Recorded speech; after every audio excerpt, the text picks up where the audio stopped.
And I'll end it on the final twist. And if you guys ever have me back on, I can tell you, I just became a Mormon. You can't be serious. No, I did. I just got baptized in the LDS church last week. But that's a By whole other mistake? story for. No. No, You tripped into a pool and it happened to be a Mormon pool.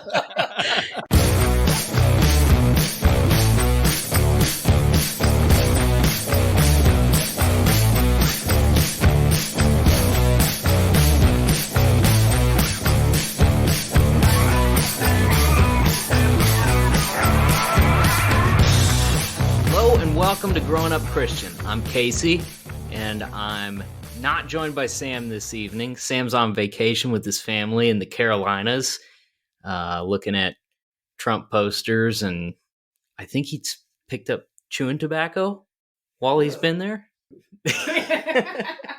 So I'm joined this evening by my wonderful wife, April Gloria. Hello. You might remember April from Fellowship Friday. I think it was number 4.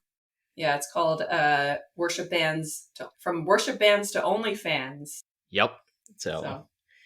we had a lot of fun talking about just some of the stuff that April experienced growing up in the church and stuff. Today we're going to be talking about a book that she read when she was growing up. It's called Dateable. Are You? Are They? And it's by Dustin Philipson? Lookadoo? I don't know. Lookadoo. I don't know. Okay. And Haley DeMarco. So this is like a joint Facebook account approach to dating. Yeah. I don't think that they are married or anything, but they wrote the book together. So, I mean, maybe in the Christian world, that's basically the same thing. I would think that would almost be considered adultery in those circles, for them to work on a book, unless they did it all through email, but even still. Well, yeah, then they met up afterwards and shit. So if you remember earlier this summer, we talked a lot about I Kiss Dating Goodbye. And if I Kiss Dating Goodbye is like 30% proof, like Malibu Coconut or something like that, this book is like the 151 of Christian dating books. Like, this is a precursor to a hospital visit. It's April's read me a couple of passages from it, and it's insane and worded in ways that are just like, it's shocking. Yeah, it's not the same as like Kiss Dating Goodbye, whereas they're like, oh, just court, don't do anything. It like goes into detail about what you shouldn't do and why you shouldn't do it.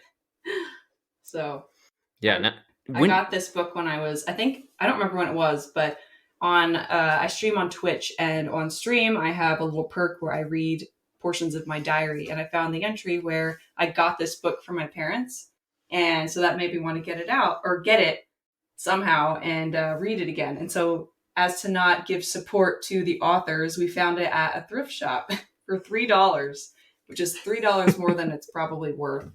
But I own this lovely piece of literature, so. Yeah, this has actually become like a fun like date activity for us. Like, we go to a lot of thrift shops and antique stores and stuff, and now we go to the book section and look for insane religious literature. Not in short supply. No, every one of them is loaded with. Every Salvation Army has an enormous section full of self-help books, mostly Christian, crappy recipe guides and cookbooks, and then like 30 volumes of such and such for dummies. Oh yeah, the dummies books. Magical. So this one, didn't you get this one at that one in Kansas City? I did. I got this in Kansas City. I was very surprised when I saw it. I was like, oh my gosh. I had to send a text to a couple of my best friends that were in the same situations growing up. I'm like, oh my gosh, it's the book.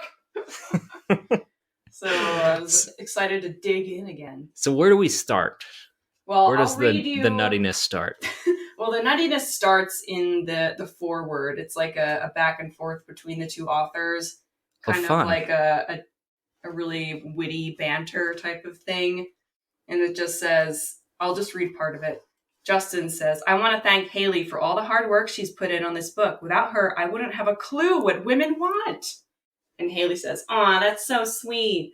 But frankly, you still don't have a clue about what women want. Hey, you sure sound like you do in this book, though. Working with you on this was wonderful and frustrating. Men truly are from Mars. Yeah, if that gives you any indication of where this is headed. Yeah. So, I can't emphasize enough, like going into this, how much this book is hot trash. It is Yeah. terrible. It was basically like 80% responsible for my mindset with the dating people. Like, I was reading through some of it recently. I'm just like, oh my gosh, that's where that came from. Wow, this complex is in this chapter. That's really great. So you're our tour guide here. Yeah. Well, the first chapter is called It Will Not Last. It's really like positive mindsets here where they just want you to have the best view of your dating. It will not last. How much you put in is how much it will hurt in the end. The way it begins is the way it will end. If I will do it for you, I will do it to you. Those are some of the chapters' names. I noticed that chapter 12 is called Good Girls Go for Bad Boys with a Z. Oh, yeah, because they're with the times and stuff. They would Early use the word 2000s. hip, which is like that's like one of those hello fellow kids moments. Oh, yeah. So there's a chapter called How Much You Put In Determines How Much It Will Hurt When It Ends. And that's basically, that kind of determined my mindset with dating forever. I'm just like, wow. So if I just don't give anything, I won't get hurt ever. That's awesome. Until you actually find out that you do need to, put things into relationships. You do have to be like an active participant. Yeah, I do have to be a human being at some point. But it's not according to this chapter. You don't have to. You can just be a robot that says, nah, I'm good. And the book is filled with cool little like doodles Like from doodles somebody's notebook here. And quizzes and stuff, like all the super cool like self-evaluation quizzes. Let's see. Let me see where we can... Okay, so this is about going far, or going far physically, I guess. So they're basically telling you not to have sex or whatever. It says, there's nothing different about you, talking about the girls. Sex doesn't make him want to come back. It's the chase he wants. See the chapter called Girls Shut Up and Be Mysterious. He can get sex from any weak and needy girl that's crushing on him. And girls, in about 7 years, he probably won't even remember your name. And then down farther it says, know that if you give a lot physically in a relationship, you'll feel stupid, used, dirty, and alone. There's nothing you can do to stop those feelings after it's happened. The only way to come out of the relationship feeling proud and strong is to not give in. Don't compromise. Stay physically fit. Yeah, I feel like when they're talking to the girls, like their model for every guy is would be like a deadbeat dad on Degrassi or something like that. Yeah, just like a total nothing. Just like a used up old turd that'll just tell you whatever to get a quick fix. So first note of good advice, don't have sex with them because it's the chase that we want. Yeah, apparently guys are just animals and they can't control their impulses, and it's your responsibility to keep them from doing that. So where does it go from there? Give us some more wisdom here. It tells you, there's like an emotional chapter, and it tells you to not tell intimate secrets to any guys. It says, think about this. You've told all of your intimate stuff to your crush. Now he no longer has a connection to you. He's not committed to you, and the relationship left a bunch of hurt feelings. Now what? Not only are you hurt because your emotional roots have been ripped out, but you have a loaded gun running around who could shoot off your most personal stories to anyone. That's an emotional disaster that could destroy you more than the breakup. Boy. Yeah. What can you do to protect yourself? Save the info. Hold the personal details. Your crush doesn't need to know everything about you. He doesn't need a history lesson with all the graphic details. A girl uses info swap as a way to feel the connection she desires. But for a guy, it's strategy. It's collecting more information that can help him get what he wants. Physical payoff. So basically, like anything personal you tell a guy is going to be used to like twist you into having sex with him, basically. Yeah, or he's only listening to you to make you feel closer to him, so you're more open to slipping in, if you get what I mean. Right. And then if you break up, then he's just going to tell your secrets to everybody because he cares so much about all your secrets. He's like an anglerfish, and his tongue looks like a tasty worm or caterpillar. Oh, yeah. But it's made of your secrets. Yep. And then you get bit. Not ideal, I guess. But that's that chapter. The way it begins is the way it'll end. No, that's the next chapter. It's like almost the same thing. How much you put into it determines how much it'll. So like surrendering personal information is going to make your relationship hurt when inevitably the dude gets what he wants out of you and then moves on.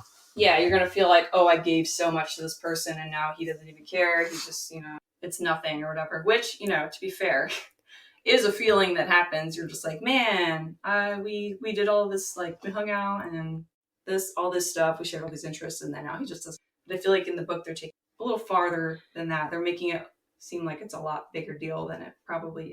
I like how they pretend that they've got like this secret code to totally skip over. It's like a game genie that lets you skip over the levels of teenage heartache that like every person experiences. Yeah, they're trying no matter what to not experience any of that. Like I don't know if it's good to just. I feel like I followed the model of like never even talking to the opposite sex. Did that, I guess. And I definitely like had that like nausea-inducing teenage heartache at times. I don't feel like it spared me not talking to them. Yeah, well, it wasn't from. Was it from actual like conversations or anything? Because you didn't actually date any of those people. No, I didn't. So if you missed the precursor to this episode. My only girlfriend ever was April. So I did it right. And it's like one more reason that I'm better than most of you. Yeah, definitely. You're better than me, obviously. It was strategic. So now I'm in a position of power and you saved yourself for me. That's great. I'm a loaded gun. Yeah, you could just tell all of my secrets to whoever. I don't know. I guess I was not as pure as Casey was. But while I started dating when I was 17, I think. And I did not tell my parents about my boyfriend until after we'd broken up and my sister spilled the beans. I feel like a lot of this purity culture stuff, aside from what it does to you personally, like in your view of yourself, well, I guess related to that, it kind of gives you like this false sense of superiority over other people. Yep. Like you can always pick out things about the people that you're naturally going to be jealous of, that you're naturally going to have trouble, like not, you're not putting yourself down next to those people. Like everybody had that guy or that girl in class. I feel like that seemed like they just had everything together and you were just a mess. Oh yeah. I was an absolute mess. Like especially reading those old diaries and just like, why are you like this? Like I was very quiet, very shy when I was a teenager, and I did not help myself in the appearance department. I don't know. I just was really awkward and quiet, but I still like wanted friends and stuff, but I wouldn't put in any effort to make them. But like I would see girls like being crushed on by the guys that I liked in youth group and stuff, and I would just think of reasons why they should be me instead. Oh, it just makes you hate them too. Like you just think like not only do they not like me, they've somehow fallen for this lesser person. Like I'm superior because I do this, this, and this, meaning I never put myself out there and I don't talk to anyone. And I'm like doing a bunch of like ridiculous things that give me a false sense of superiority. And it kind of makes you hate the person that you have a crush on in a way. Yeah, it does. Well, it does because I, in the diary entries, I noticed I was like, oh, well, I don't even like so-and-so anymore. I don't even like him as boyfriend. I don't want a boyfriend and stuff. And I knew, like, when I read back, I remember, like, exactly, for some reason, I remember exactly what I was, like, feeling or thinking when I was writing it. And so I'm just like, no, you didn't. You still liked him. You were just mad because he liked someone who was cuter and louder than you at the time. That's it. It's like writing it down was just trying to will it into being. Yeah, I think I did a lot of that. I wrote in a lot of code in my diaries because, well, I had siblings that would try and read it for one, and then because I'm like, I'll know what I mean. It's fine. But I think I did will some things into existence, or not will them, but wished to will them. But another thing is, like, we were kind of encouraged to slut shame in a way, which was insane now thinking about it. And it's still kind of, you still kind of get like some of those resurgent feelings, but you have to be like, oh no, that's, that's not good to think that about people. But you were really encouraged to think less of people who either had boyfriends or girlfriends or dressed in certain ways. Yeah, I feel like at some point I'm going to have to talk about that particular story for me, and I just haven't done it yet on the show. At some point we will. We'll go over that. But what other nuggets of wisdom do they have for us? Well, speaking about slut shaming, we've got a whole chapter about it. Sluts and why you should hate them. It's called, oh my gosh, I'm going to mess this up. If what you're showing ain't on the menu, keep it covered up. That's the name of the chapter. Good advice. What was she wearing? Oh, yeah. That's literally the whole thing. There's a whole chapter, or a whole like paragraph about, okay, I'll just read part of the precursor. It says, understand this. Guys are visual beings. They're turned on by what they see, plain and simple. Now, ladies, you find that hot little number that makes you look fine, and you bring it home and put it on and go out in your spaghetti strap half shirt, flashing your stomach with the little shorts that could have been painted on. Do not get upset when guys want your body. Do not call friends and tell them what a jerk he is. Do not gripe because he would not stop staring at your breasts. Okay, guys are visual, and they're going to stare at what you're showing, so don't get all upset when they respond to the way you're dressed. Girls do this all the time. You show everything you've got and then scream, all guys are jerks, when they don't care at all about your mind and just want to get with you. Well, check your fashion. You're treated the way you dress. If guys were treating you like you're easy, you're probably dressed like you're easy. And it's spelled E-Z. To be cool and stuff. They are cool. Very cool. And it gives an analogy about somebody going up to someone dressed as a police officer and saying, help me. And they're like, I'm not a police officer. And they're like, well, you're dressed like one. So that's solid. It's funny how like something that's so temporary and subjective as modesty is like, there's so much importance placed on it. Like I remember when we were younger, it was like low-rise jeans. Yeah, the early 2000s or mid 2000s / early 2000s. Low-rise jeans, crop tops. I guess they weren't called crop tops. They were just tops that came above your pants. Yeah, shirts were short. Spaghetti straps, halter tops, cap sleeves. On my mission trip, I did one of those short-term mission trips, and cap sleeves were a big no-no. Cap sleeves? Yeah, like little short sleeves. Like, I don't know. That mission trip thing, really interesting. We didn't get into that on your episode. No, we didn't. We'll have to follow up. Yeah, short-term mission trip. Well, if I could, if I had a nickel for every time I've heard like that locker room talk, like so and so's wearing cap sleeves today. Yeah, look at those delts. They're halfway peeking out of those cap sleeves. I feel like in 5 years later, all the scene kids were wearing the same sexy outfit. All the scene boys were wearing the same sexy outfits from like 2000. Oh yeah, definitely. I mean, you know about the skinny jeans and stuff. So I looked good. Menu. I looked like a piece of meat, and I was treated accordingly. Yeah, I was going to say the one of the main quotes in this chapter is called, "If you dress like a piece of meat, you're going to get thrown on the barbecue." So there's another part in this chapter where it's talking about how every man is staring at you. It's like, it says, think about your grandfather, because all of his old friends are looking at your breasts when you wear that stuff. Ew.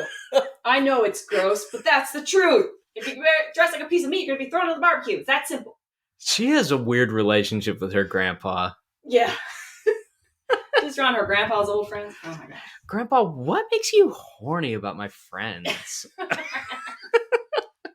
It is true that, I mean, from personal experience, like, I wore the skinny jeans. I wore the little short shirts. And I mean, are we going to not talk about how you came, your opening line with me was, hey, show me that kielbasa. Oh, yeah, that was definitely the first thing I ever said to you. In person, for sure. Muffins. Oh my gosh. Yeah, this whole chapter is just... I think it's funny, too, how, like, it negates the idea. Like, I remember this guy that would come talk at our church. He was like an evangelist sort of dude that traveled around and talked at different churches and stuff, but he had been a cop before that. And he talked about like going to Christian college and stuff. And I think he went to Pensacola, like way back in the day. Oh, but... I remember him talking though about how like, you know, he talked a lot about like all sorts of, you know, he would talk to like, they would separate the boys and he would talk to them about like pornography and all of this stuff. And it was like, you know, every serial killer I ever caught had said that, you know, they were addicted to pornography. And he talked about at Pensacola when they would go to the beach, like the girls had to wear like big t-shirts, gunny sacks over their entire body to go to the beach, which sounds very Pensacola-esque. Yeah, not super surprising. And he's like, but you know, you spend a couple days at the beach and pretty soon you start to realize like there's good gunny sacks and then there's bad gunny sacks. And you know, the cycle begins again. I'm like, my gosh. I remember hearing that and being like, there's no hope. Like, there's no hope. I'll never be delivered. Yeah. Just it's putting all of the responsibility on the wearers. And it makes no sense. Like, there is no, it's like summer camp syndrome. Yeah, it's like, oh, there's not, like, day one, you're like, no, there's not that many. And then by day 5, you're like, yes. So-and-so is the cutest. They're the cutest out of these 4 people here. Camp. Oh, yeah. The end of this chapter kind of makes it seem like if you wear revealing clothing, then that means that the guy is just not going to care about you. It says, I know, when you wear super sexy rags, you do get more attention. You feel like the guys like you more. They talk to you more. They want to spend more time with you. But the truth is, they don't even know who you are. They can't get past staring at your body. That doesn't mean they like you. The next chick who walks by with a hot body, you're history. You're easy to leave because they never knew you. They just saw your bod. And that is like, it's funny seeing all this stuff because those are all the things that kind of got ingrained in my mind or whatever. Like I just assumed that every guy was just gonna, the next time they saw a girl that they thought was pretty, they would leave me because that's all guys care about. So it was definitely not emotionally damaging at all. Yeah. Well, and there's definitely like, I think when you're in this community and you're bought in, like you're also looking for proof of those principles, you know? Yeah. And so like, I know you and I have talked about several times about how like you had a lot of friends that were guys. And then when we started dating, they all just kind of evaporated. Yeah, they did. That was really not cool. I really liked, because that first year I had just gotten broken up with, and not to say I was trying to rebound or anything, but I was kind of more open to hanging out with all types of people. I wanted to just get to know a lot of people and hang out with whoever seemed cool at the moment and make friends and stuff. And I thought I had a lot of cool guy friends, but then when we started dating, they kind of trickled off. And I heard from some of them after that and stuff, but a lot of them just kind of disappeared. I'm like, wow, that's really cool. That shows how much you valued friendship. Yeah. Like, it's not as sinister as all of that. No. But, like, it is kind of, when you do those things, you reinforce, like, this nonsense, you know? But at the same time, like, we were children. Yeah. And they were children. You know, I don't know how hard you can be on some people. Ill will against, like, anyone that I dated or talked. Well, some of the people that I talked to who were weird, but for the most part, I don't really hold any ill will because everyone kind of was in the same situation as us, and we were so young that we were just kind of trying to figure it out, and it was just kind of, they probably weren't intentional about doing that. Oh, she's dating someone now. I guess I can't talk to her anymore. Like, it probably wasn't all that. Yeah. I think, you know, if they want to see how nuanced this principle could be, like last year we went down a rabbit hole and we watched, I recommend it to everyone as just a study in humanity. If you're a student of people, you should go on YouTube and watch season 1 of Rock of Love. Oh my gosh. And like Bret Michaels, obviously, like he's got an eye for ladies in a certain type of clothing and stuff. But the thing is he loves them all. Yeah, he loves them all. As long as they're sexy. That's it. They have to be sexy. That's it. If they can like talk sexy on the phone to him. Yeah, talk sexy like on the through phone. A wall. Flash him during a photo shoot. Go up and make out with him right when they meet him. Sit on his lap. Yeah. We got only like 1 or 2 episodes into season 2, and it was pretty clear. It was like a straight up arms race. Yes. Like, yeah, if you want some culture in your life, please do check it out. So, give us one more nugget. What's one more thing that we can take and apply in our daily lives? Our daily bread. Oh, from yeah. Dateable. It says, let me see, there's a whole chapter on it. It's called Boys Will Be Boys, and You Are Not One. I like where this is going. Yeah? Buckle up! Oh my gosh. Okay. Girls, have you ever known a guy who's just a doll? You can talk for hours. When the two of you are alone, he's so sweet to you. He's thoughtful, quiet, respectful, even a little shy. But whenever he's with his friends, he turns into the jerkinator. The jerkinator? He makes fun of you. He's rude, loud, and obnoxious. He acts like you weren't even there. When he's with the guys, you try to talk with him and he just blows you off. It just makes you feel like you don't belong there. The reason is, you don't. That's right, you don't belong there. Hey, tell me, when a girl gets up and says, I need to go to the ladies' room, and 12 of you form a conga line, what would happen if a dude jumped up and said, me too, and joined the procession? That's right, you would make fun of him and think he was weird. Why? Because he doesn't belong there. That's not the same analogy. What? Whatsoever. Where did they get that from? I don't know. They're just saying that, like, basically when a guy's with his guy friends, he's awful and disgusting and rude and terrible. And that's the real him. When he's with you, that's fake. So. Okay. So he's a cretin. And you can't be a cretin. You're not a cretin. No. But you can be a floozy. Yeah, pretty much. And there's a whole chapter, or like a whole paragraph on why being whipped is the worst thing a guy could ever be. If he's nice to you, then all his friends will make fun of you, make fun of him when you're not there. Is this like, does this go both ways? Like, is there advice to guys in here as well?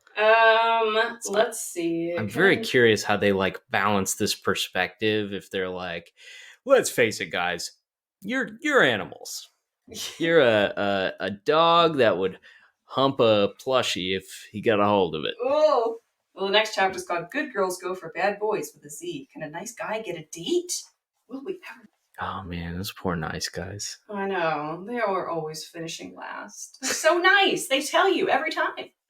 Or they tell you to go kill yourself. Yeah, exactly. Yeah, it's like, I don't know. There's what happened to this poor lady, like, when she was young? Well, probably the same thing that she might got trapped like the rest of us, but didn't get out of it. It's just bizarre to, like, where does this perspective come from that, like, a guy is going to be nice to you when you're together by yourselves, but then the minute his friend's around, he's going to be mean. And I can't think of a situation in my life ever where that's been the case. I mean, I think there are some where the guy kind of acts a little standoffish with you in front of his friends, or I've also seen couples where the girl kind of tries to get his attention when he's with a group and is like trying to like kiss him and like have her hands all over him and like call him like baby talk names and stuff. And then he's like, like I could see that, but the book just makes it seem like extreme. Like the guy is just gonna like, he's an animal. You can't change him. He's going to be nice to you, but the real him is the mean person he is with his friends.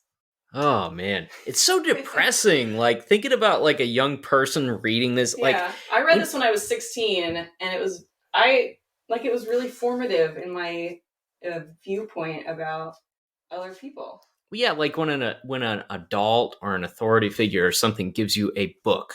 Yeah. Like, written pages that you're supposed to read. Like, you know, you hold the Bible on a pedestal, but you treat all this stuff as if it's the Bible. Yeah, because if it's written by a Christian, then it's obviously like based on like biblical principles and stuff, and you trust other Christians intrinsically, kind of. There's like a level of trust there already if you know somebody else is a Christian, in a way, if that makes sense. So you're like, oh, this has to be right, doesn't it? You feel like in a way this is kind of like awkward Christian parents like outsourcing the conversations that they should have with their kids about dating to these two lunatics? Maybe some of it. I feel like in our timeline, I think parents were just really scared of their kids messing up because maybe they messed up, or they thought they messed up, or they had experiences before they became Christians and then they became serious and like, oh no, our kids can't do this. Uh-oh, how can we prevent that? And they just go to the other end of the spectrum thinking that it's what's best, I think. Yeah, Maybe that's some of them- probably fair. Maybe some of them pawn it off, but like I didn't really have, like my parents didn't really share a lot of their dating experiences with me, so I didn't really have much to go off of, and I was the oldest, so I really didn't have much to go off of. So I had like what my friends were doing, my limited friends, because homeschooling, and books. So. Oh, yeah. So I don't go out and buy this book, but if you see it on a thrift shelf somewhere, buy it and just have a good old chuckle. Yeah. Guffaw. The same authors also have other books called like Too Sexy or something. I don't know, a bunch of books with girls' torsos on them that are supposed to tell you how to not be like those girls with their torsos showing. Oh, so, yeah. Yeah. Important. They've written many books. One's called Marryable as well, the sequel to Dateable. And it's the same two people. Yes, I believe. At least the girl. The Haley DeMarco has written a lot of books. This Justin guy, I don't really know. But Haley has written a lot of books about dating and good girls, bad girls, whatever. I don't know. There's like, if you look up her name, you'll find them. She's really singing the praises of the cage that she's in. Yep. Just accepted it. Well, so that was fun.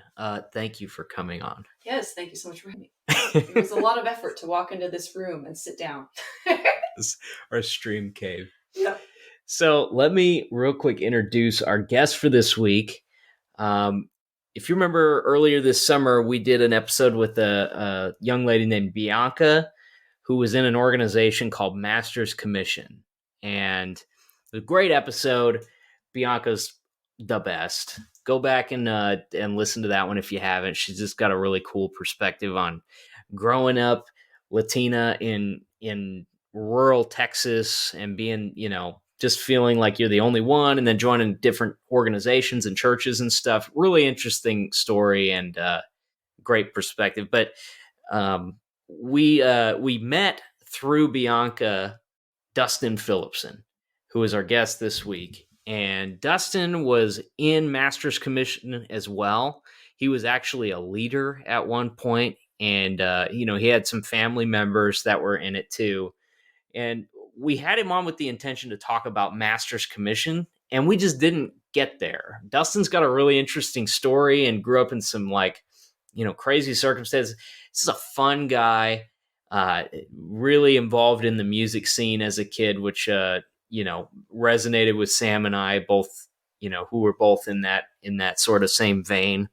And we just had a fun discussion about like his church, his group of friends, how he ended up in Master's Commission and stuff like that. And I don't know, it was just a fun conversation. I'm sure we'll be seeing Dustin again at some point. But yeah, so that in mind, I'm going to cut to our sponsor, Captain Cecil's, and enjoy our conversation with Dustin Philipson. Sam, temperature's dropping. Leaves are changing. I think we're well into the fall season. Yeah, well into it. And the fall season where I live in New England is a premier destination point. It's a lot of people's favorite time of the year here.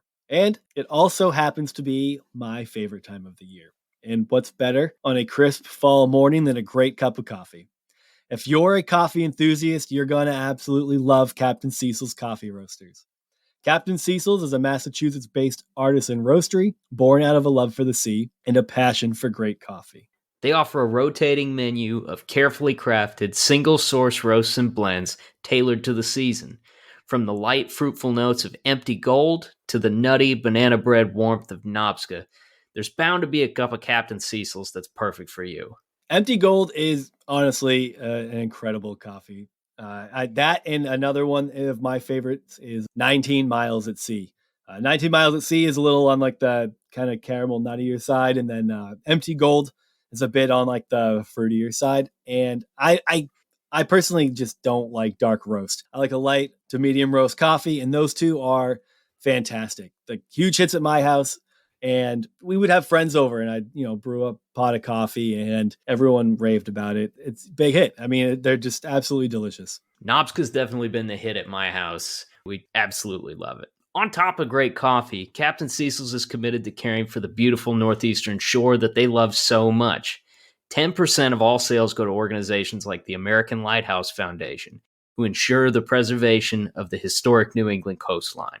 So if you're ready to welcome that autumn breeze with a warm cup of Captain Cecil's, visit CaptainCecilsCoffee.com. Enter the promo code Growing Up Christian at checkout to receive 10% off your first order and free shipping on orders over $50. That's CaptainCecils.com, promo code Growing Up Christian.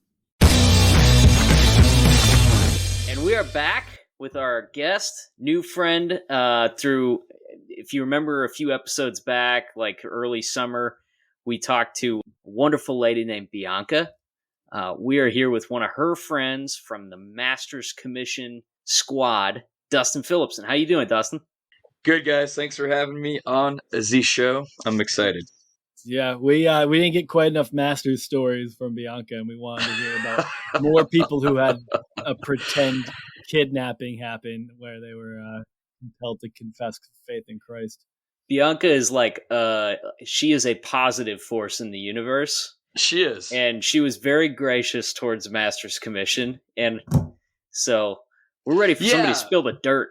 Right. Yeah, I guess that's kind of what I reached out for. I was like, she was too nice.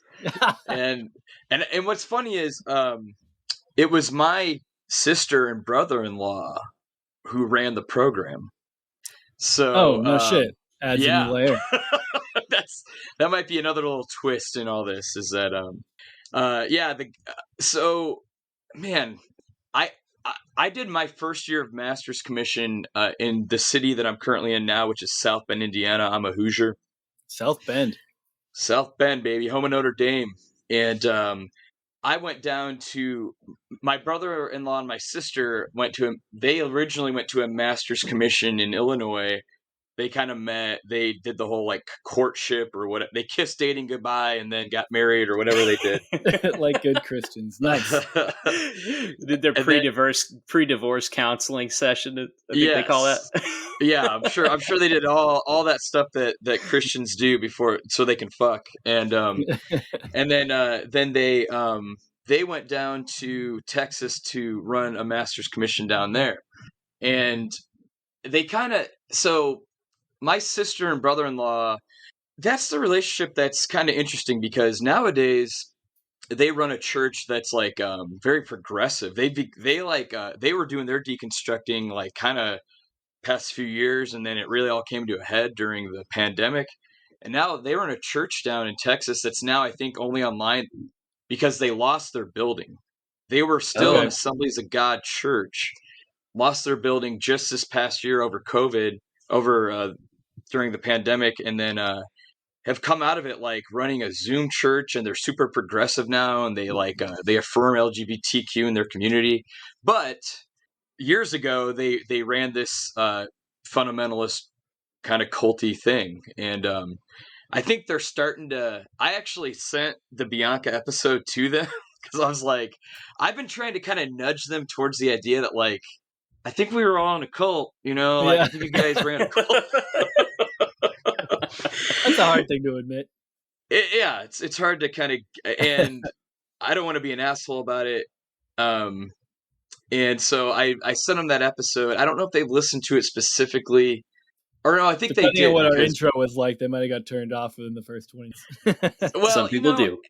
That's the thing though. Is like I hope that I think they're starting to get to a point where they can kind of almost be have a sense of humor about it. But I thought it was cool, and I hope they eventually do get to hear it. I thought Bianca, as bubbly as she was, she was real about some of the things that hurt her, and that was my brother-in-law, the guy in the van that like kicked her out of the program, Oh, really? and yeah, and at the time, like, and what's crazy is that was the first time I ever heard the details of why she got kicked out. Nobody knew. No way. They wouldn't tell you. It was like a secret society in that way. Like if someone got shunned, you weren't really allowed to talk to them or talk about it, Anyway, I feel like I'm already kind of getting way ahead of myself, but Yeah, we need to hear the Dustin backstory. yeah, the origin story. Yeah, Well, so kick us off. Like, how did you grow up? What led you to join the cult? Well, so yeah, I grew up. My parents were like partiers. When they hooked up, I was born out of wedlock. My mom had this Jesus freak friend, who was like spirit filled, Pentecostal. I almost died when I was born. The friend came and prayed over me in ICU, and I lived. So I'm like the reason my mom became an evangelical, like dedicated, in a way, Interesting. I guess in a roundabout way. I guess that's a good way to jumpstart things in the evangelical trajectory. Yeah, yeah. If Jesus saves your kid in ICU, I mean, there's going to be a lot of gratitude, I suppose. Yeah. I guess I should also say I'm still a Christian, which is going to be. We could talk about that, and where my journey's taken me, but I'm definitely like I'm sort of like I shake my fist at evangelicalism in sort of a way that's like semi-affectionate. I hear like David Bazan, Pedro the Lion, he kind of seems to talk. I know he went through a really bitter time, but nowadays I saw that documentary he did, and he seems to kind of almost speak like affectionately, like he doesn't believe it anymore, but he still kind of has like he still kind of wants to help kids that are like maybe stuck in it or whatever. Yeah. So maybe that's I kind of get like that. yeah, There's so much I don't know, especially when you're not that far removed from it. Like I remember what it was like to be unconvinced by anybody that I could possibly be wrong, and right, that's right, not. I don't know. It's like that's just the world you're in. You don't really, you don't have much of a choice when that's the world you grow up in. There are plenty of kids who like don't care, but there are plenty of kids, no matter who or like no matter what they grow up in, whatever their family is, they're just like not going to give a shit about whatever their family's into anyway. Like it's almost like a predisposition at that point. Well, that kind of so that's a good sort of segue into like so my mom got saved, my dad did not.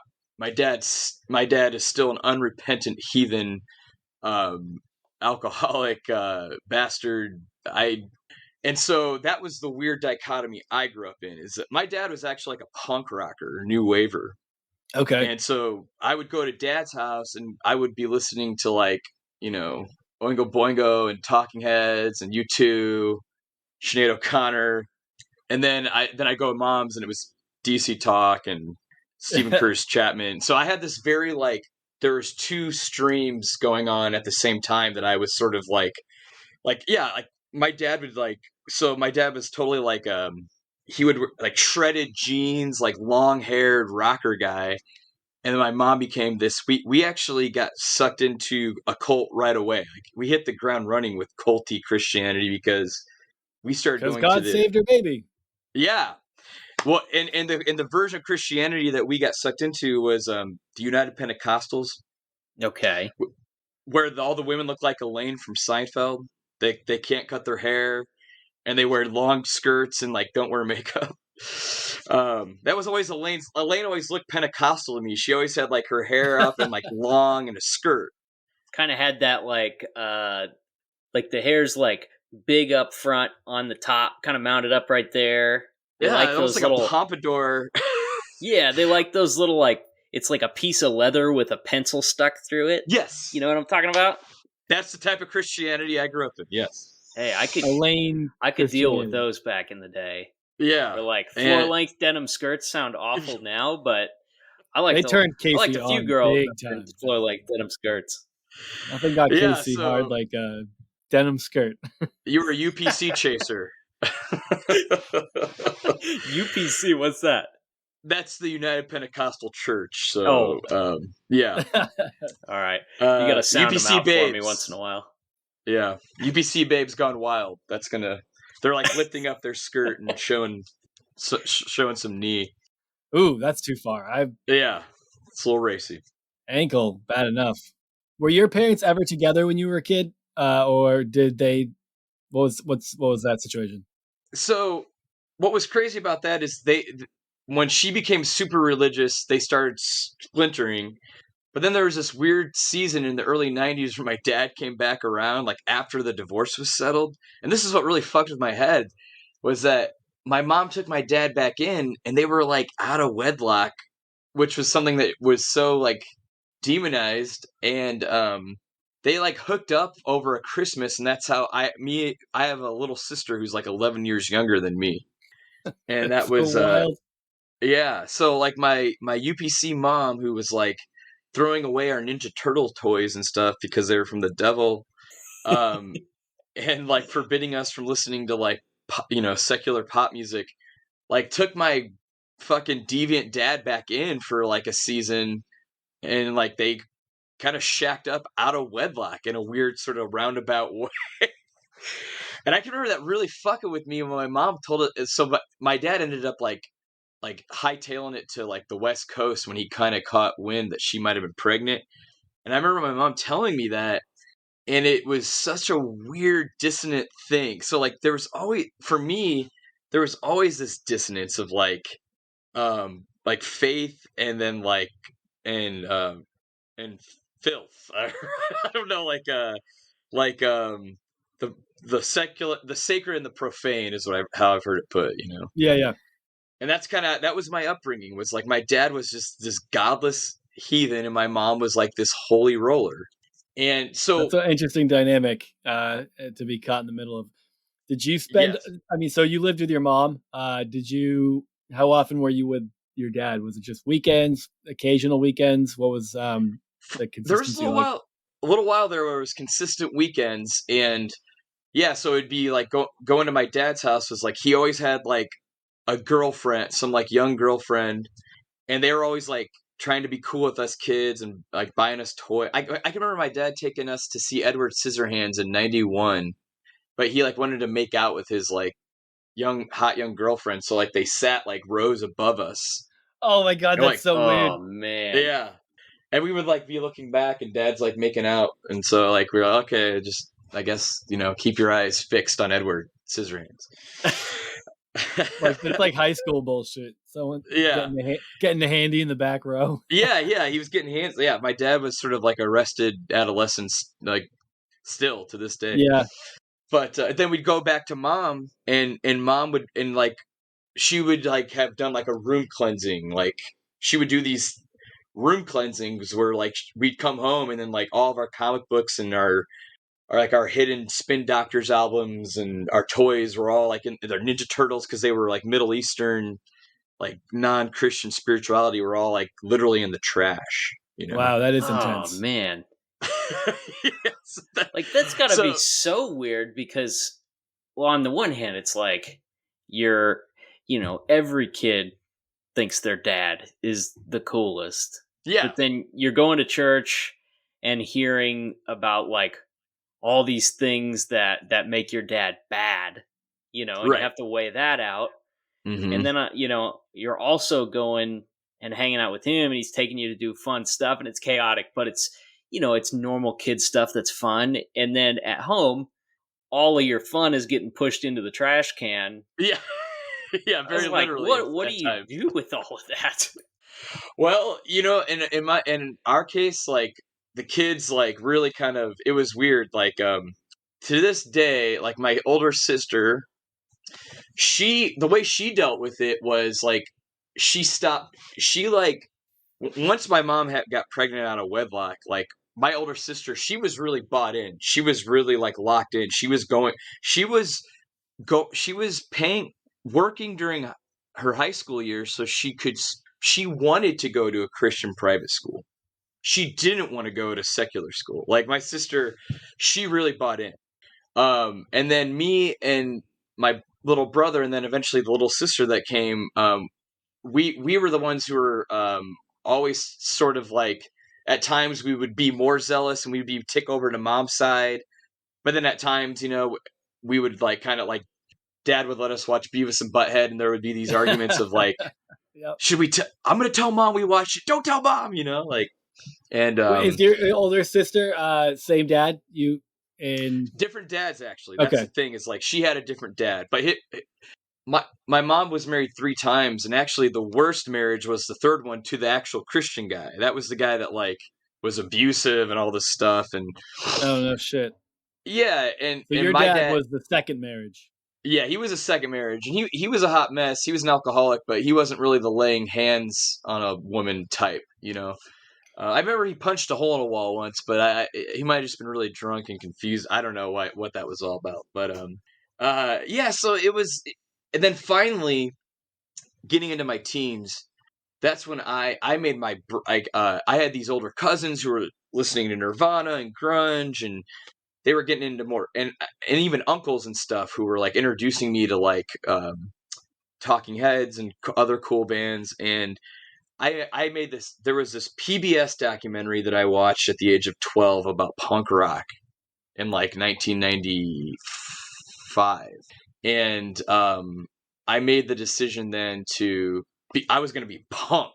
I was going to be fucking punk, And so at the age of like 12, I just knew that like I punk helped me to really divest from the fundamentalism of my mom. Mm-hmm. My dad was kind of out of the picture then, but like I said, he was kind of punk and new wave in the 80s. So like there was probably a lot of that had to do with like wanting to like, through these bands and stuff, they felt like a connection to my dad because he wasn't around. So all that to say, like, I became this very defiant punk. But then the weird thing about that, and I talked a little bit to Casey about this in our sort of preliminary call, was that there was this phenomena here in the Midwest of like churches that ran punk clubs. Are you guys okay? Do you guys have experience with that? Like, what's your background and all that? Well, there was definitely like some churches that ran venues, but we're a little later on. I mean, I wasn't really doing anything music wise until I got to college. Okay. So I was like mid 2000s before it was really catching. But, like in college, there was a little church near the school that basically just let us have their extra building, and we ran shows and stuff out of there. And I know there was several of those in Lynchburg, but I didn't realize that was such a thing during because this would have been the 90s, right? Yeah, this was like the mid to late 90s when I first started delving in. Yeah. Okay. Yeah, I didn't have any no church that I was ever part of was doing shows and putting on stuff like that. It's funny because I remember talking about like that with friends. Like, would it be sick if churches did that? And then I go to Lynchburg and I realize that there are some doing that. Yeah. But, I mean, again, that's like early to mid 2000s. Okay, so yeah, I'm like, I guess I'm 10. Am I 10 years ahead of you guys? Like, I'm 38. Okay, 33. So 33. Yeah, 34. Okay, so no, it probably like you guys were like 8th grade, 9th grade, and I would have been like a senior, I guess. Yeah, which I mean, I didn't even find my way into like a music scene until I was like, I guess maybe like a sophomore in high school is when I feel like I started kind of like finding my way into that world. Were you guys like emo core? Were you hardcore? Were you punk? Did you define yourself? I wouldn't have known much at the time. I don't think I would have. I wouldn't have had much of a definition, but it was like, I don't know. Really, the metalcore was like the big scene for us, though, or for me. With like your occasional like hardcore bands, but not really. I never loved the when beatdown hardcore started. When you're like bury you dead, throw down, like stuff like that. I was like, just like the heavy like chugging and breakdowns and stuff. I was like, I never did a lot for me. That Yeah. weird shit, like, you know, your The Norma never-ending Jean, breakdowns, like they just live for the fucking like, you know, like the hardcore kicks and all that. Yeah. Well, see, it's funny because so just being like maybe 5 years, getting a 5-year jump on you guys, like delving into a scene, I guess. So yeah, it was like getting into the late 90s when I was like really locked in. But that was like when Tooth and Nail was really starting to kind of come into their own, you know? Yeah. And so there was this club in town called the Hoi Polloi, in technically in Mishawaka, Indiana, which was like a sort of like an offshoot of South Bend. And I think I mentioned to Casey, like, just as a fun little like name drop thing, like I went to middle school and high school with Adam Driver, who would eventually become like Kylo Ren in the Star Wars movies and shit, you know? Yeah. Adam Driver. That's so funny, Yeah. man. As a little periphery thing, like he was actually, the funny story about him is that like I remember my friend Ben tried to like get him into our like group of punks and metalheads and shit, but he was like a weird theater kid that like we actually were like, we pulled Ben aside and we're like, dude, this guy's not gonna gel with our, like, he's too weird, like he's too geeky. That's and so awesome. like we rejected Adam Driver, and it's like haunts me to this day that You can I have see his him number in your phone right now, dude. Yeah, right. And like I'm like, because I look at him now and like he's doing like movies with like directors that I just love, you know, like he's doing all these weird art house movies and shit, along with doing like the Star Wars shit. And I'm like, every time your name comes into his head, he's like, "Forget the past, kill it if you have to." That's the thing. His Kylo Ren. So that's kind of relevant because his Kylo Ren, he was doing the moody Midwestern, like arty guy thing that we were all into. Like he was kind of like, I feel like he's taken that angsty Midwestern, like late 90s, early aughts kid prototype, and like that's what Kylo Ren is. That's what he's doing in those movies, you know? Anyway, that's neither here nor there. That's a fun fact. That's a fun trivia fact. But for all I know, he was probably coming to the Hoi Polloi too at the same time. We just thought he was too dorky. Yeah. Anyway, what do I know? Because now he's like 2 Oscar nominations in and probably a bajillionaire. Yeah, I bet he's still a total nerd though. Probably, yeah. I mean, you got to be as focused and kind of brooding as he tends to project his image to be. But actors have to be weird. You can't be normal and like just like get into a zone of such emotional vulnerability, pretending to be somebody else while you're just absolutely bawling in a scene, and then they're like, "All right, cut," and you're like, "Cool, I'm done." Like, yeah, right. There's a weird chameleon aspect to actors that I don't get. That I'm like, are you? I don't know. Yeah, I can't imagine getting into that headspace at all. It seems so strange.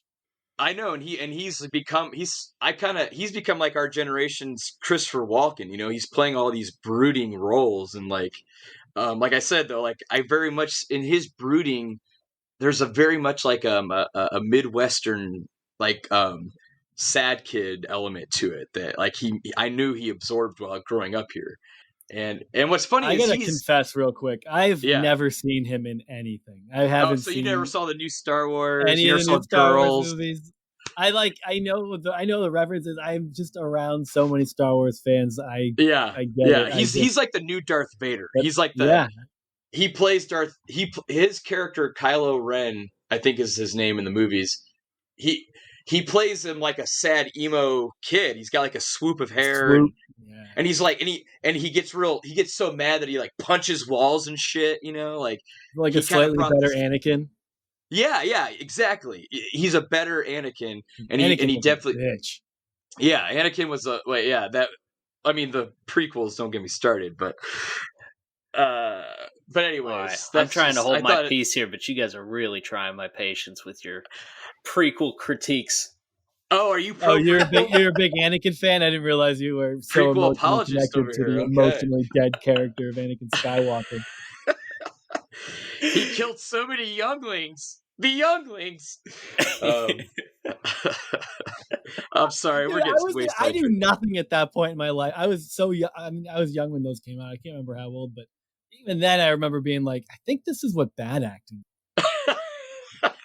Yeah, I remember walking out of the prequels. I was of that age where you walked out and you convinced yourself they were good because there was no way in your mind they were going to be bad movies. Yeah. So it's like, I remember coming out of Phantom Menace back in '99, like, that was great. Like, kind of like a fake, like zealotry for like how good that movie was. And they're great in a blockbuster sort of way. Like they're visually impressive and it's a fun story and stuff, but like the story Jar Jar itself, Binks' slapstick comedy is top notch. The racial the slightly racist caricature of Jar.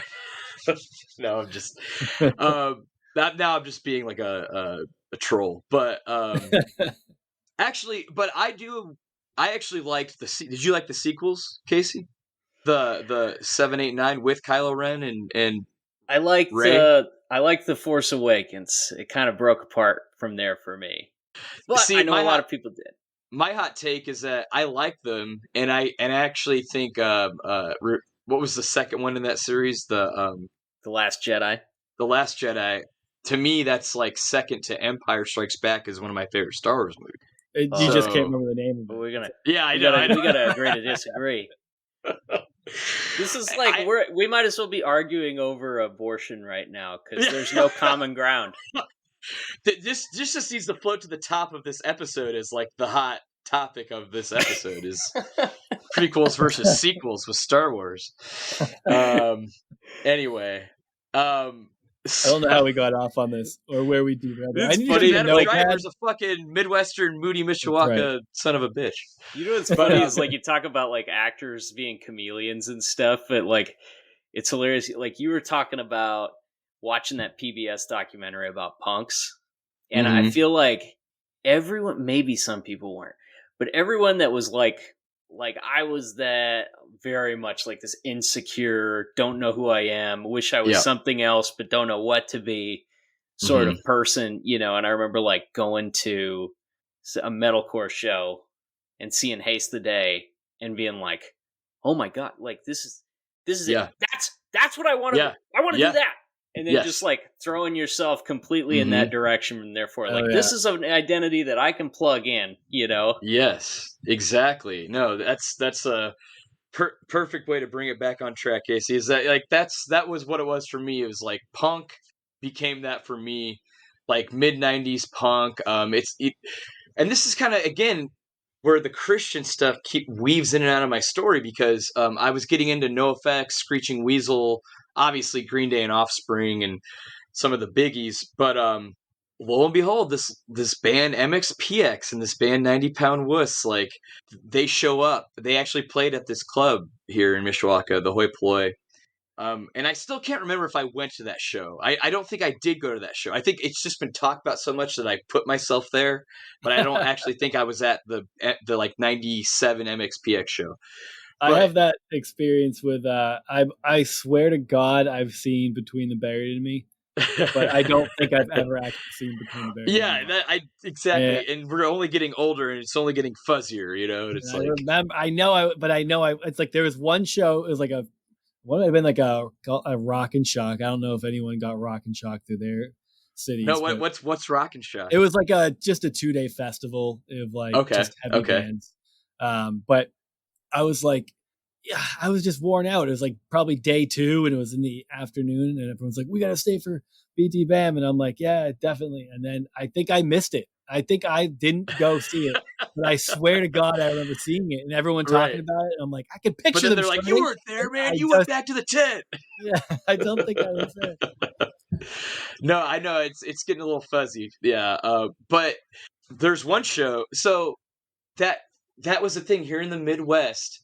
And you got to understand too, the Midwest is home to a lot of like a lot cornfields. of pop punk, a lot of cornfields, but a lot of pop punk and emo started here. Like in Chicago, you had Jawbreaker, you had Peg Boy, you had Naked Ray Gun, and these guys were all under the tutelage of Steve Albini, who went on to he recorded Nirvana's In Utero album and the Pixies and shit. Steve Albini's kind of like the elder statesman punk rocker up in these parts, you know, royalty even. I mean, but and then so you had kind of this emo pop punk, Screeching Weasels from up here, Squirt Gun. You had this emo pop punk stuff that was actually starting to hatch up here, but then kind of sort of like in tandem with that, tooth and nail, you had Pedro the Lion, you had MXPX, you had, and then I mean later on you had Under Oath and Emery and like, but a lot of the formative emo bands were like Christians, you know, Juliana Theory and stuff, and so yeah. like Juliana Theory played up here, Taking Back Sunday played up here, like these Blindside, POD came and played like small little shows up here before they all blew up, you know. And so we were there. My scene I grew up in became this weird mix of like godless punk rock kids and then like Christian punks and Christian hardcore kids and Christian emo kids. And then one of the popular bands that really kind of came up in the scene and started getting just as much respect as like a lot of the non-Christian bands around here was a band called Blue Owl Circus, and I later was in a band with the guys from that band. My Christian hardcore band was with those guys later on.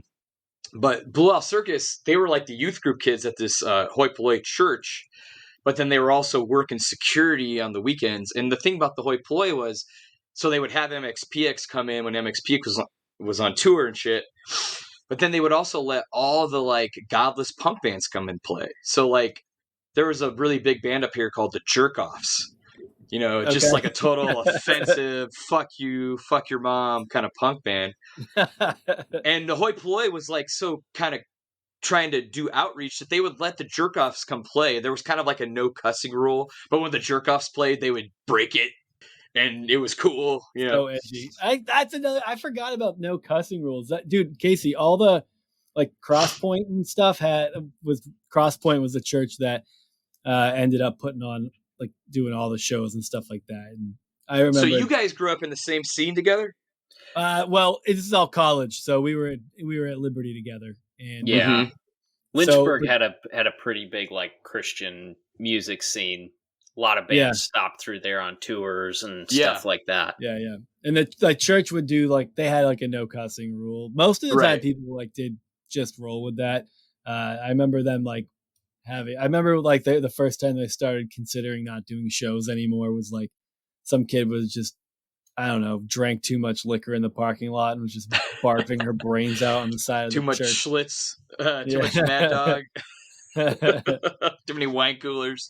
That's when like it gets real for churches. They're like, we wanted to do ministry and it seems like this is blowing up in our face. What have we become? Oh my God. Yeah, no, and that was the hoi polloi for us. So it sounds like similar shit. Like we would go there was a park and we would go down there and drink our like Zima or whatever like frilly alcohol we were drinking at the time, and then like go to the hoi polloi and like puke in their bathroom and shit, you know. And so that caused and so that was crazy because I remember Further Seems Forever we played with them when they had their second singer, but one of their earlier shows they came up here with Chris Carrabba and played like a small little house show. And there was a girl I went to high school with, Christina Keiki, who was dating Chad Neptune, the bassist from Further Seems Forever, like long distance or something. I think whenever they'd come around, him and her would make out or something. I don't know. You might need to cut that out because he's probably like a respectable married. Further Seems Forever is still like popular, so because they reunited. I don't think Chris we're going to Carrabba. Take down their career. I'm not too worried about it. All the dirt here on my but episode. I am gonna tag them in this episode post. Please do. Yes. Christina Keiki and Chad Neptune.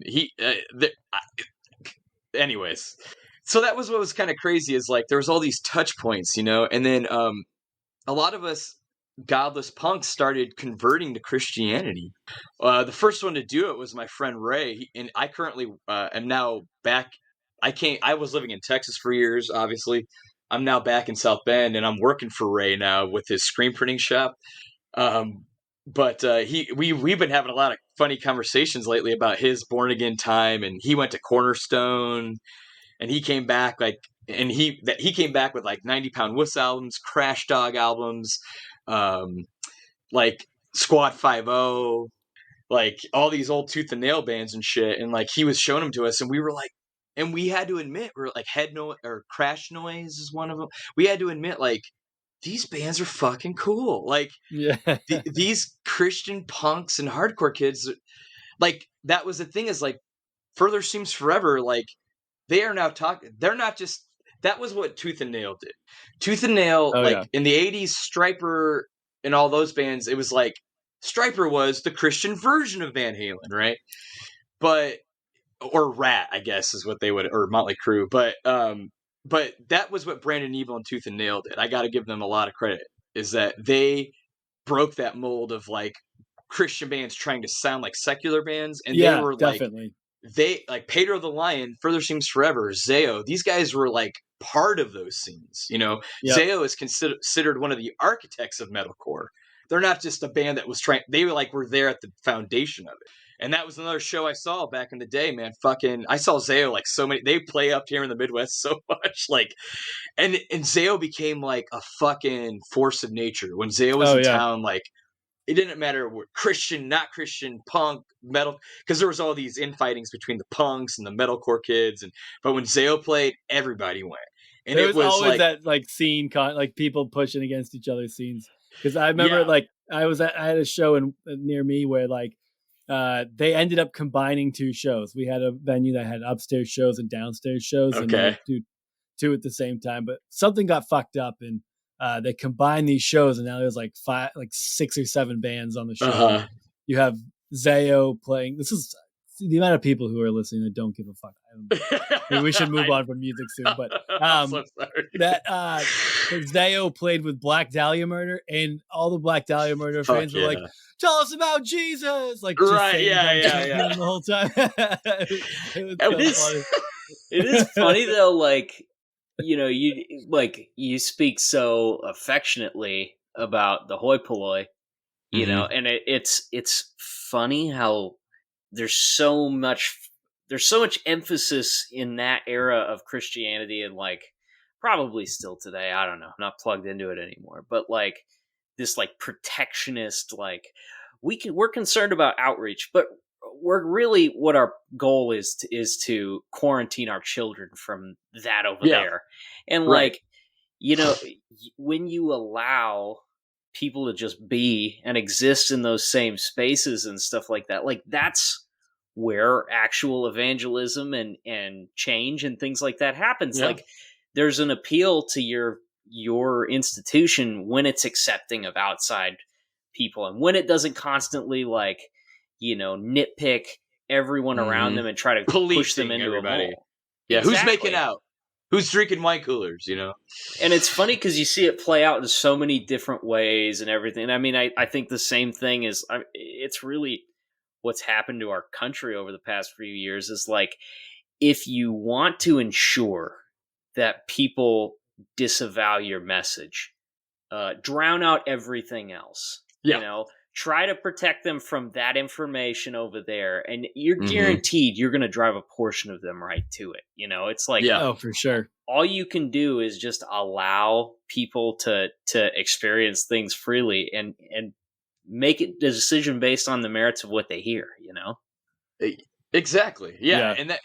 And that's actually what drew me in. Like I became so after becoming an atheist anarchist at the ripe age of 13, it was because I had it all. It was literally like it took seeing like Zao and Further Seems Forever at like these like small. Sometimes they would only be playing for like 30 of us. You know, it's this fucking Midwest, man. You gotta go through all the elements, like the snow and the sleet and the uphill both ways to get to shows around here, you know, at least back then. But that's what did it for me in a lot. That's what started chipping away at me as far as like, and then some big life stuff happened. A close friend / first blood cousin died around that time. So there's some of these people from the hoi polloi, came around me and like were really there for me, and like they ended up like I was in such a desperate kind of, there was some mental illness I had too, and I had this real genuine born again experience, like with one of the gals from that, like she was one of the tooth and nail hardcore gals, like led me in a prayer, like like to accept Jesus, and I did, and so for me, like my conversion was like I had this real genuine. So I had this weird dichotomy of like kind of growing up with both streams, like a really heathen dad, a really fundamentalist mom, kind of like all intertwined. And then when I got of age, I was of age to just reject it all. And then it was through the Christian punk scene that I became a Christian. Like that's when in my late teens, I gave my life to the Lord. And then what was crazy about all that was that then I was in this band called Don't Shoot On With God up here, that just in this little sphere became kind of a, there was rumors that Tooth and Nail wanted to sign us and all that. I don't know how true any of that was, but like we were playing with shows with First Seems Forever and Element 101 and all these Tooth and Nail bands, and we were starting to and we were called, like I said, we were called Don't Shoot On With God. We took our name from there's a Jeff Daniels movie. He's a Midwesterner too. And from Dumb and Dumber, you know, and he made this movie called Escanaba into Moonlight. Absolutely. Yes, the fucking gotta go bag a buck. You know what I'm saying, eh? And if there was a light there's this glowing like alien light in an outhouse in the movie, and there's one of the characters, one of the like Midwestern hunter guys, like he's like gonna go inspect it, and he's like, "All right, guys, I'm gonna go check it out." And because they don't know if it's God or if it's aliens, and he's like, "But if I turn around and I go like this, it means hold your fire. I'm with God." And we took that, and I think we misremembered it, and so it became Don't Shoot On With God. And but we became kind of a force to be reckoned with up here. Like I became, none of us were, and at that point the hoi polloi had folded, like as all those small little non-denominational churches tend to do. They don't last ended for in too tears. long. And it probably messes with their tax exempt status after a right. So we became like this ragtag bunch of like non-connected to any actual local body church Christian punk hardcore kids, and I was super zealous. I was like, I was going to these fucking shows, playing with these crust punks and these hardcore bands, and I was just like, it wasn't just like Jesus loves you. It was like, Jesus fucking loves you. I would like try, you know, it was like edgy, you know. Later on, Mark Driscoll became the cussing pastor, but I was there before he was. You were the original cussing pastor. I was the original cussing pastor. And I like you way better than Mark Driscoll. That reminds me, have you guys been listening to the Rise and Fall podcast? I have not. There's a podcast. Well, what's her face? Yeah. No, Stephanie Drury like really trashed it on her show, so I was like skeptical. I wasn't sure if I should try it or not. Well, it's made by Christianity Today, and it sounds like the guy making it is like us.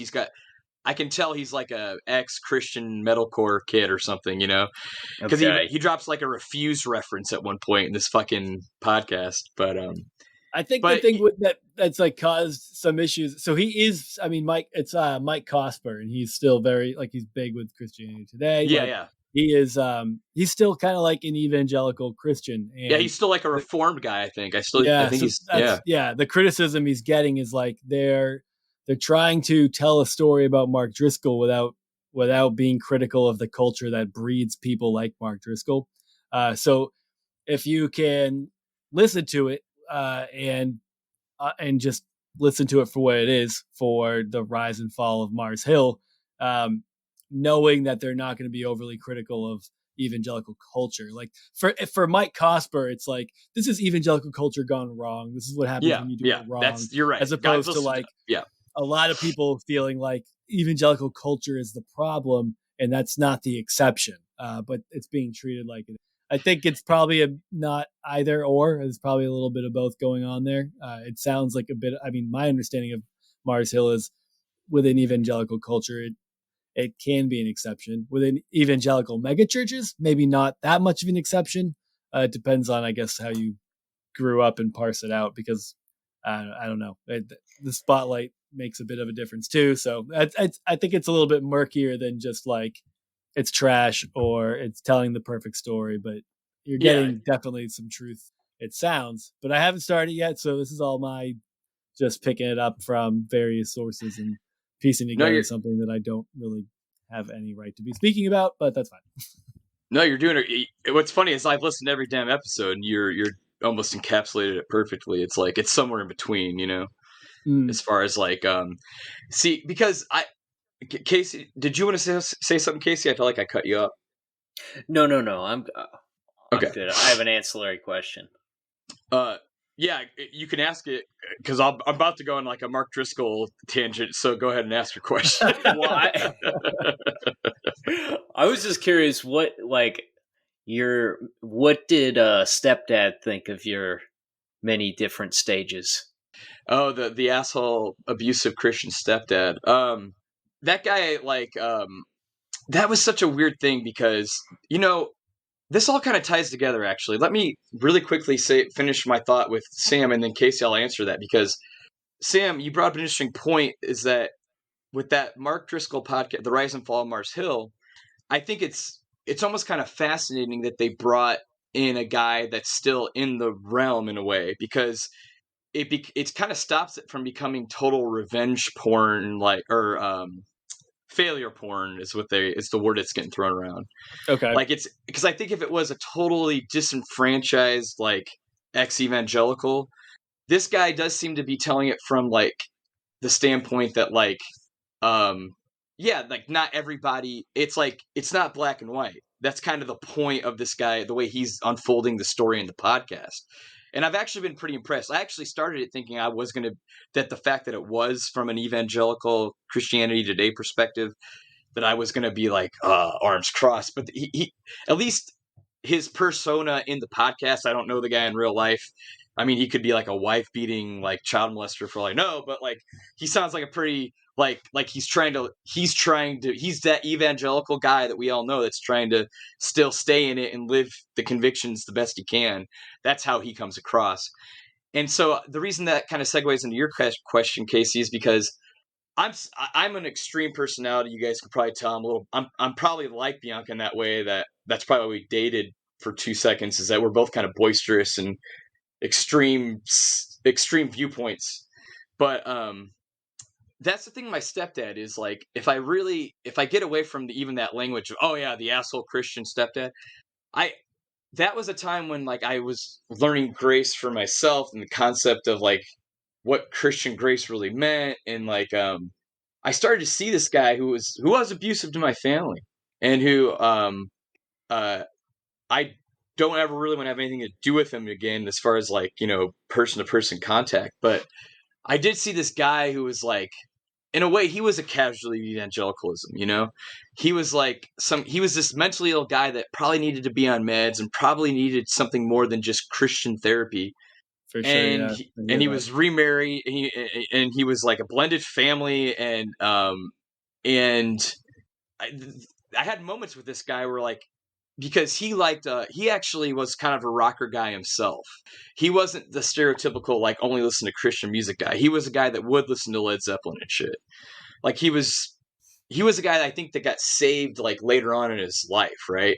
So unlike maybe all three of us, I could be being presumptuous, he didn't grow up in it, I don't think, So he was a guy that was like kind of like, he probably had his own born again experience, and then was trying to do the best that he could. That's what my therapist often uses that term, is people are always trying to do the best they can only do the best they know. And there was moments with this guy that like I had these tender moments with him where like he would like come to me crying and like admitting like he knew he needed to change and like he didn't know how.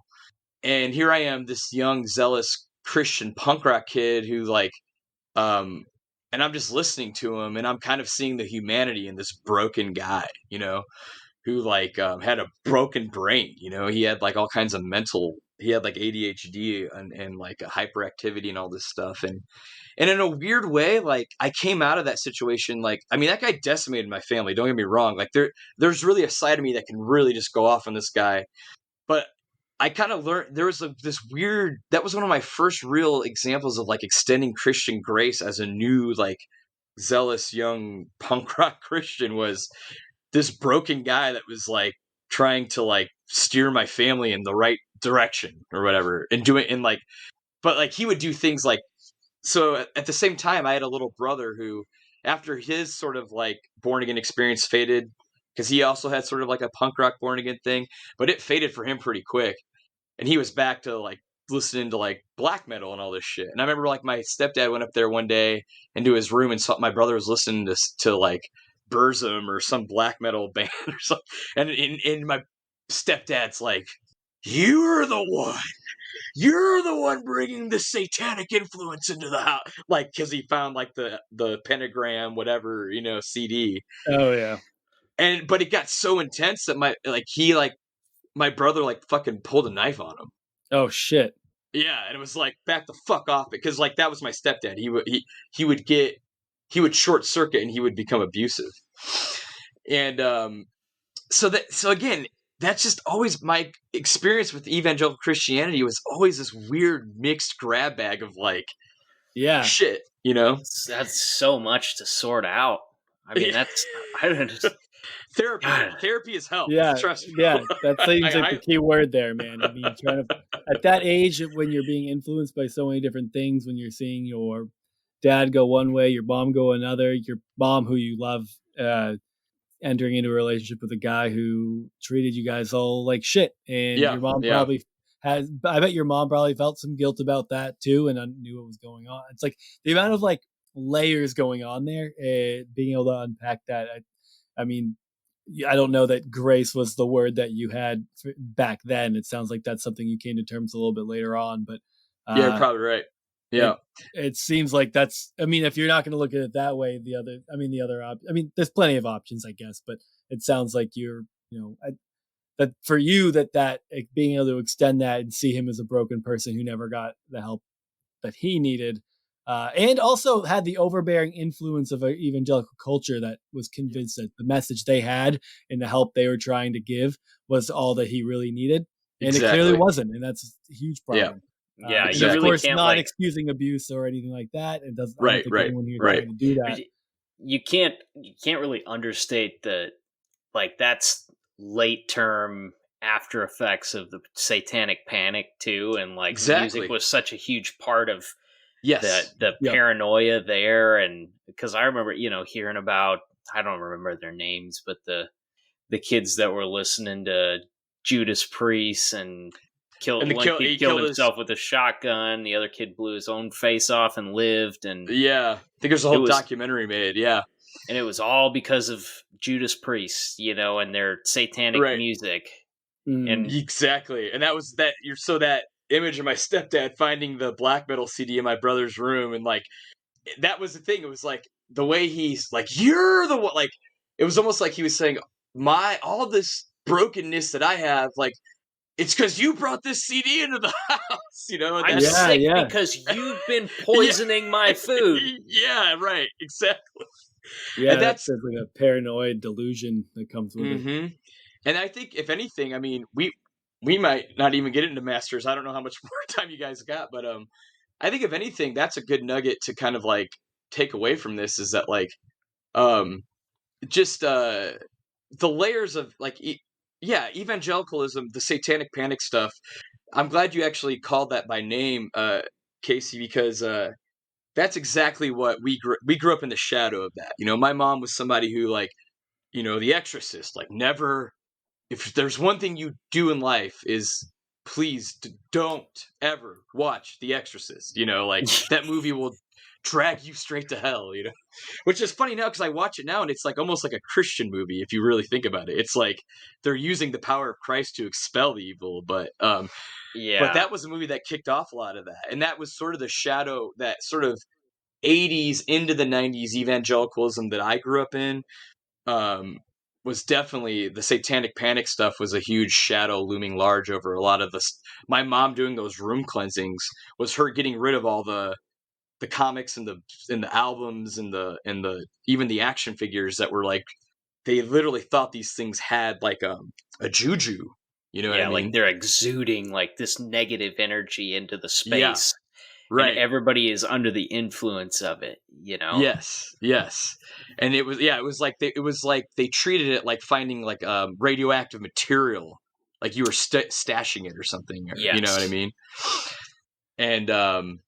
And yeah, and so like, but I guess this kind of like scatterbrained approach I'm taking right now, I guess the whole landing pad at this very moment in the conversation is that exactly kind of what Sam was saying, is that that's the thing about evangelicalism. It was like it's this weird multi-perspectival layered thing, and to grow up in it is like, because like again, I think back even to the United Pentecostal Church, like there was a lot of good people in that church. Like a lot of, I can remember this guy in the church, and it wasn't creepy at all. He was a guy who was married, had like daughters, but he didn't have any sons, and so he felt compelled to like round up, like, I think he might have done this regularly. Like he would take a lot of the kids that didn't have fathers in the church out on like to this, we call them the Indiana dunes up here, these giant sand dunes, and he would like teach us how to use like pocket knives, and like and then like we would climb trees and do like little boy rambunctious boy stuff,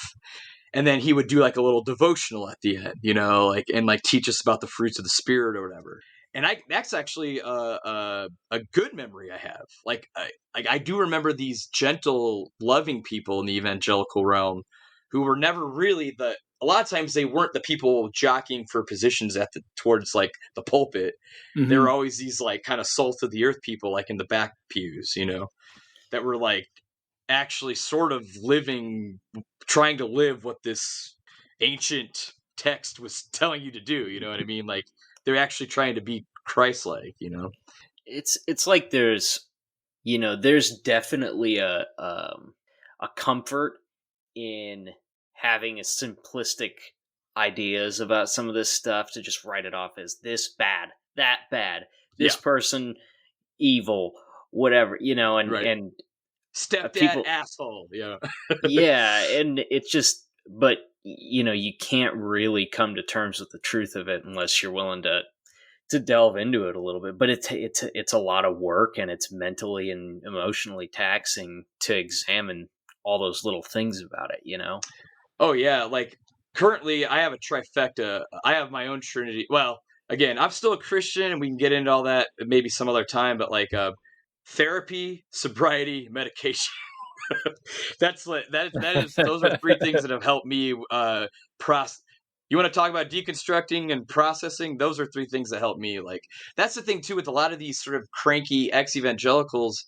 Some of them I'm like, dude, like go to fucking therapy, man. Like you need, like, this is something that's like shading every part of your life, like, yeah. And I get that way too, Stu. Like I said, my roommate, me and him, sometimes we still get in moments where we're like, this fucking movement stole 10 years of our fucking lives. Like, what the fuck? Yep.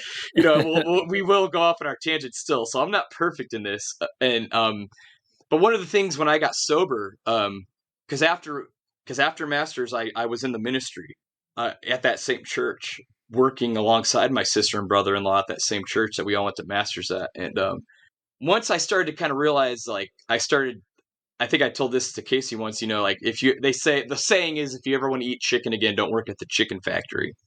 Don't see how they fucking pull these. Yeah. Don't see how the apart. sausage is made, kind of shit. Right. Yeah. Don't see how that's probably the better chickens. I don't know where I got chickens, but when I went into like 6 years of alcoholism after my 6 years of holiness, Oh, and, did you? But one of the things I did when I got sober was I didn't call him, but through Facebook Messenger, I made amends to my stepdad, and it wasn't even like I did, because in AA, which I'm a 12-stepper, and they talk about like clearing your side of the street, There's plenty of stuff. I can remember like throwing chairs across the room and shit because I was so mad at my stepdad for his abuse, and I just kind of like, I just said, hey, look, back then it was chaotic. there was we all kind of had mental issues, and I know I did some things that just added to the chaos. So I'm just here to kind of like clear up my side of the street with that stuff, and he accepted my apology, which was cool. Now he tried to kind of continue to contact me, and then again, this is where boundaries come in. Yeah. Because then I was like, oh no, I don't want to continue a relationship. We're not going to do brunch. I just we're not doing brunch. We're cool, but we're no Sunday afternoons from this. I want to release you from this, which is so funny. It's like from occupying space in your brain, right? Like right. It's not. It's the forgiveness is it's like forgiveness is as much about, you could, if you want to put the Christian spin on it versus like forgiveness and reconciliation, right? It's like, yeah. Like forgiveness is like, so when you even talking about like that angry evangelical notion, it's like, if evangelicalism and the anger you have, and justified anger, perfectly justified anger, but if it's occupying a certain amount of space in your brain and it's taking, and the level of anger you feel, and if all of that is taking up more space in your brain and more time out of your life than just being an evangelical did, like, yes, it's one. There's a better direction you can go in, and I'm not trying to say that it has to be done a certain amount of time. It might take, people need that like, fuck this, burn it all down moment. Like that. I don't really want to prescribe the right way to heal, but I do know that at some level, if you let it just burn that hole in your brain, it's you're still letting evangelicalism continue to harm you, as opposed to finding a way to release it in some way. And it's not that you satisfying. Won't go back to it. It's not that like Casey and I aren't going back to it frequently with this, but I think it's not like we don't get angry about it, and we haven't talked about our anger towards it. And it wells up all the time. Like, any shit that comes up when you see the new polls about how evangelicals voted about this or that, you're just like, how fucking distant can you be from this guy that you told me about, that I gravitated towards, and I still think is interesting and fascinating and something worth spending my time in life trying to emulate, as I understand it. And then to see the complete opposite happen is just, what the fuck's going on here? QAnon. I mean, the elephant in the room is QAnon, right? Like sure. We don't have to spend too much time on QAnon, but I just see so much. It just see like 10 years. That's like the writing on the wall that I was seeing when I left, when I kind of snuck out the back door or whatever it was. I was like, oh yeah, this is heading somewhere not good. Like this like, for being a Republican and being a Christian and being synonymous, and this is not a good look. And beyond that, this is corrosive to the faith itself, I think, and I think that's the thing though, is like a lot of the QAnon stuff, I kind of see it as like it was like the evangelicalism primed the pump for that, I feel like it primed the pump for sort of like looking to a conservative politician as like a messianic figure, like the moment Jerry Falwell and Francis Schaeffer started like pushing the Christian right agenda in like the early 80s, I guess that's the thing, is like that was more the mid to late 80s when Jerry Falwell started doing that. But before that, I do remember there was this time, even in the culty UPC church, where like there didn't seem to be this like melding of like conservative politics and Christianity and capitalism and Christianity and America. Like I can remember at that UPC church, there was like it was multicultural. There was blacks and Hispanics at this church, and I can remember there being a lot less of that. And then as time went on, and then post 9/11, of course, it's just like, I think that's when like the poison like completely overtook the well with evangelicalism in my mind as an institution. I really think it's a wayward. I think it's become, again, as somebody who still believes in the Father, the Son, and the Holy Ghost in ways that might be kind of unconventional. I kind of think that evangelicalism has almost become like a heretical. It's become a heresy, in my opinion. Like I don't think it's Orthodox Christianity anymore. But it's deviated in Yeah. in a lot of ways. Yeah. I mean, they might say So- like a couple of the things that they think make them right, but how you live and what you believe affects your life and other people. How it affects Yes. other people, how it hurts them, how it doesn't, how it heals them, is that's more important than the Yeah. things that they say they believe, because that's ultimately what they say they believe. If what they say they believe is like the best thing, and it just breaks down a lot, because like to them the best thing is to just be saved, and being saved is the admission of like 3 basic principles, and now you're all set, and now you Yeah. can just go on. So it really breaks down on so many levels. I don't even know you can parse that all out, and in some ways attempting to for a very long time, and that's where a lot of the frustration's coming from within with where we're at now as a society. But Yeah. So Yeah. so how do you end up at Master's Commission? Sorry. Yeah. We took it. We the panorama view now. Now Casey's bringing us back in. He's like, so Masters. That was I ended up there because of my older sister. Like she started going to a Christian college here in town, like an actual accredited liberal arts college called Bethel. Not the weird Bethel on the West Coast. It was that's a whole, but it was like an actual Christian college. And but then like Masters would do this thing like Bianca was talking about in her episode, where they would go around and sort of like recruit.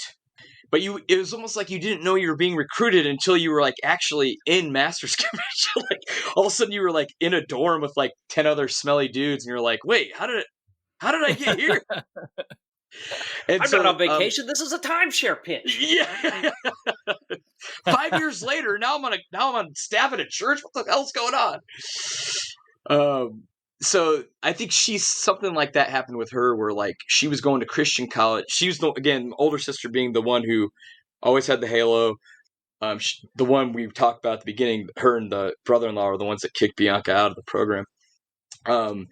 Something happened with her where she was going to go like the actual educated route, and then she must have been to something where Masters got involved, and then Masters would do this thing where they really just like, yeah, you're doing Christian college, you're going to youth group, you're a good youth grouper, but like, do you really want to walk the extreme walk of Jesus the Christ, like, and that's how they'd get you, because they would usually cull like the most zealous of the kids out of the youth groups in the Christian colleges. Mm-hmm. And those ended up being the kids that would like feel that like, yeah, like, I don't think that's the sad part about Masters, was like it was the kids who were already doing all this, like they were already like getting to youth group early and serving the coffee and like reaching out to 10 kids and driving the church van and going on the missions, like the kids that were already giving most of their lives to this. They were the ones who probably stemmed from an insecurity and a fear of not doing enough and not doing what you need to do to get that jewel in your crown. So they kind of preyed on that fear. And of course, the kids who are already doing it are the ones who end up being part of it. Yeah, Sam, that's exactly right. It's like the recruiters were the kids that were just in your youth group seat a year earlier. So it was like it wasn't. That's where the weirdness of Masters, and like you want to think there's a cabal behind it, but really it becomes this self-perpetuating thing through the zealotry of these kids. It was like, sure, that makes sense. My brother-in-law is only 3 years older than me, and he was like a spiritual father figure in my life or whatever, like that's the weird thing about dorm hierarchy at Liberty, Casey, where it's like, most colleges, your RA is just like, okay, making sure people don't die of alcohol poisoning. Let me check on them. But Liberty, it's like, it almost treats RA like a pastor, and then under them they have their spiritual life directors, their prayer leaders. So it's like, you build a hierarchy, in that it's like, what was that prison experiment that they did? Right? Stanford prison experiment. Yeah, it's like that, where like you give people roles and they fucking fill them. Like people play into it. Well, it's like, you think about the kids who were what you're talking about. They were ultra dedicated. They were never dedicated in a way that was like a confident, like, this is what needs to be done, and this is the steps that need to happen. So I am going to do this, this, and this, and this, and work my way towards this goal. And that's it. Like a career focused person might be, right? Because it's such an ambiguous thing. They were always the kids that were like, "Show me, Lord, show me where I can be of service. Here am I, choose me." They're just primed and ready and looking for that person to come along and say, I know what you're supposed to be doing. Mm-hmm. It's slave labor for a lunatic. Right. I mean, if they would have sold it that way, none of us would have. But they sell it like, I know what you're supposed to be doing. You're supposed to be fulfilling the destiny that God has for your life. And it's like, I am supposed to be like. They really wrap it up, and again, like Bianca it's so awesome that you had her because she did a great job of kind of giving nuance in her episode. Like that was the crazy thing is like once you get a bunch of young people together, it's not always going to be doom and gloom and like end times prophecy. It's like there's going to be fart jokes and there's going to be like I'm sure you guys the same thing at Liberty, right? Like. There's probably there's a million great times you can point to at Liberty, maybe, I don't know, 1,000, 100?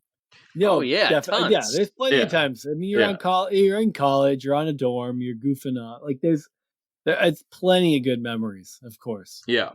Can I just point out that there was a movie called The Experiment with Adrian Brody, and it was about that prison experiment, and it was pretty good. I just wanted to call back to that and shout out recommendation. That's all. I'll check it out. I like Adrian. I'm pro Brody. Yeah. So it's a little old, but anyway, go ahead. Sorry. That was he's like Adrian Brody looks like Adam Driver if you put him don't ruin it. He looks like him if you put him in like one of those jerky dehydrators. Yeah. Did you guys see Splice? Can we just derail this a little bit more and talk about go on a Brody tangent? I didn't see Splice, but it was like it looked fucking good. It had a very distinctive cover at the video store. It's like they like mix humans and animal DNA or some shit like that. I don't know. All I know is like the pinnacle scene was when like he's been trying to like keep this thing safe and he fucks it at the end. And he fucks the alien, right? Shit. Yeah. Yeah. It's like body horror. It's like Cronenberg type. David Cronenberg did like the 80s Fly with Goldblum. Brody is also... Brody's in another really good movie called Wrecked, where the whole plot is he gets in a car crash and it's just him crawling up a fucking like hill in the forest for an hour and a half to try to back to civilization. Like 137 hours with James Franco. Yeah, it's like rewinding the scene in Hot Rod where he falls down the hill. yeah, exactly. It's like rewinding it dramatic. Dramatic intensity, But we had some good times at Liberty anyway. A lot of Adrian Brody talk at Liberty. What are college students doing in their dorms if not like dissecting Adrian Brody movies at 3 a.m. Over bong hits, but not at Liberty, right? No, never bong hits at Liberty. Hookah. Right? You could watch his movies if they were rated R. That's most of them. That's right. Oh yeah. So same. Yeah. So in a way, it was like Masters. How I got sucked into it was basically my sister. Like I was in that Christian metal or that Christian. We were a weird band. We were kind of unclassifiable. That sounds so douchey. I'm sorry. No, but Christian metal band, Christian hardcore band, whatever you want to call us. Like that. I thought that was going to go. I thought we would be playing Warped Tour with Under Oath eventually, but that never happened. So when all that came crashing down, my sister kind of came around and my brother-in-law, and they were kind of like, hey, since the band, since that's not the thing, it seems like that's not the thing that God wants, have your maybe Masters, And what's funny is at first I didn't actually go to their Masters. I did my first year here in South Bend at like a more like more cost-effective version of Masters here. But Masters were like all over at that point. So I did it here at the local church that I kind of was sort of tangentially involved with. And did my first year here, but then eventually my sister and brother-in-law. That's why I missed out. 1 second. Sorry. You edit that out. That's okay. I'll make it up. Phlegm in the throat. That's why I missed out on the the first year, that's when Crystal and all them got like blindfolded and tied up or some shit. Yeah, Like I that actually was missed out on that. unreal. I missed out on that because I didn't go that year. Because you were the one doing it to people. So. That's the twist of this whole. I was the Taliban stand-in. Yeah, I was the Taliban stand-in. But yeah, Masters. Man, we spent so much time on the other stuff, but Masters for me was like, because unlike Bianca, I actually I stayed on. I became like a good evangelical for a few years. I really tried, and I got on the staff at that church. I was a minister in the college ministry. I actually didn't like. I always thought it was weird when like guys my age were like, I just feel a calling to like kids and youth. I'm like, I don't know, like I don't really want to be around kids like all the time. So it's like I like my aspirations were more for like college and young careers. So that's where they stuck me. But I had my name on a plaque and shit at that church, and I was actually like, and I preached a few sermons, but every time I preached a sermon, it was like they wouldn't let me behind the pulpit again for a long time. Like, cause I was always just like how I'm talking now, these scatterbrained, like, like, let me tell you how Dr. Dre and Eminem are kind of like an example of discipleship. I remember I gave that sermon one time and they were like, bro, get him off the stage. No. We just last week gave a sermon about how Eminem's poisoning your children's minds. Right. And I'm like, Eminem's like a Christ-like figure. Anyway, human. Like, I feel like maybe we have to have a second part because I already feel like we've probably gone over your guys' allotted time. So, and I'll end it on the final twist. And if you guys ever have me back on, I can tell you, I just became a Mormon. You can't be serious. No, I did. I just got baptized in the LDS church last week. But that's a whole other story for. No. You tripped into a pool and there happened to be a Mormon pool. Yeah, they were like in waiting, they were like, he's coming. Like they have walkie-talkies and shit. And I'm like, they didn't put that cover on it for the season yet, and you just accidentally fell fucking face first into it. No, it's funny, man. I getting sober 4.5, almost 5 years ago. It brought me back to 12-step rooms and stuff. Bring you back to like examining your higher power, of your own understanding. And even when I was at my most depraved, like, because after 6 years of masters and then ministry, and then that all like kind of like caving in, I had 6 years of like debauchery in Austin, Texas, no less. Where like the alcohol's a flowing and the fucking's a happening. And I did a lot of that. But then like got into a blackout motorbike accident in 2017 and started going into AA rooms. And even at my most debauched, I was still kind of like, when I was hugging toilets and shit, I was still praying to Jesus to like get me out of these situations. And yeah, like, so when I came back into the AA rooms, AA was like really cool, especially in Austin, because it was like super progressive in Austin, and like they call it gay A down there. It's like tons of LGBT. I was like the token straight guy in most of the AA rooms down in Austin, but I always kind of still felt like my higher power was like the Godhead, was the Father, the Father, the Son, the Spirit. And Christian theology is just my framework. And I'm sure you guys hear this a lot with people that you interview, whether they're like more on the progressive end or whatever, or ex-evangelical or whatever. But so like the last 4 years was kind of me like sort of like rebuilding like faith back up in the context of like 12-step recovery. Mm-hmm. And then the pandemic brought me back here to South Bend, Indiana. I didn't think I was going to be here.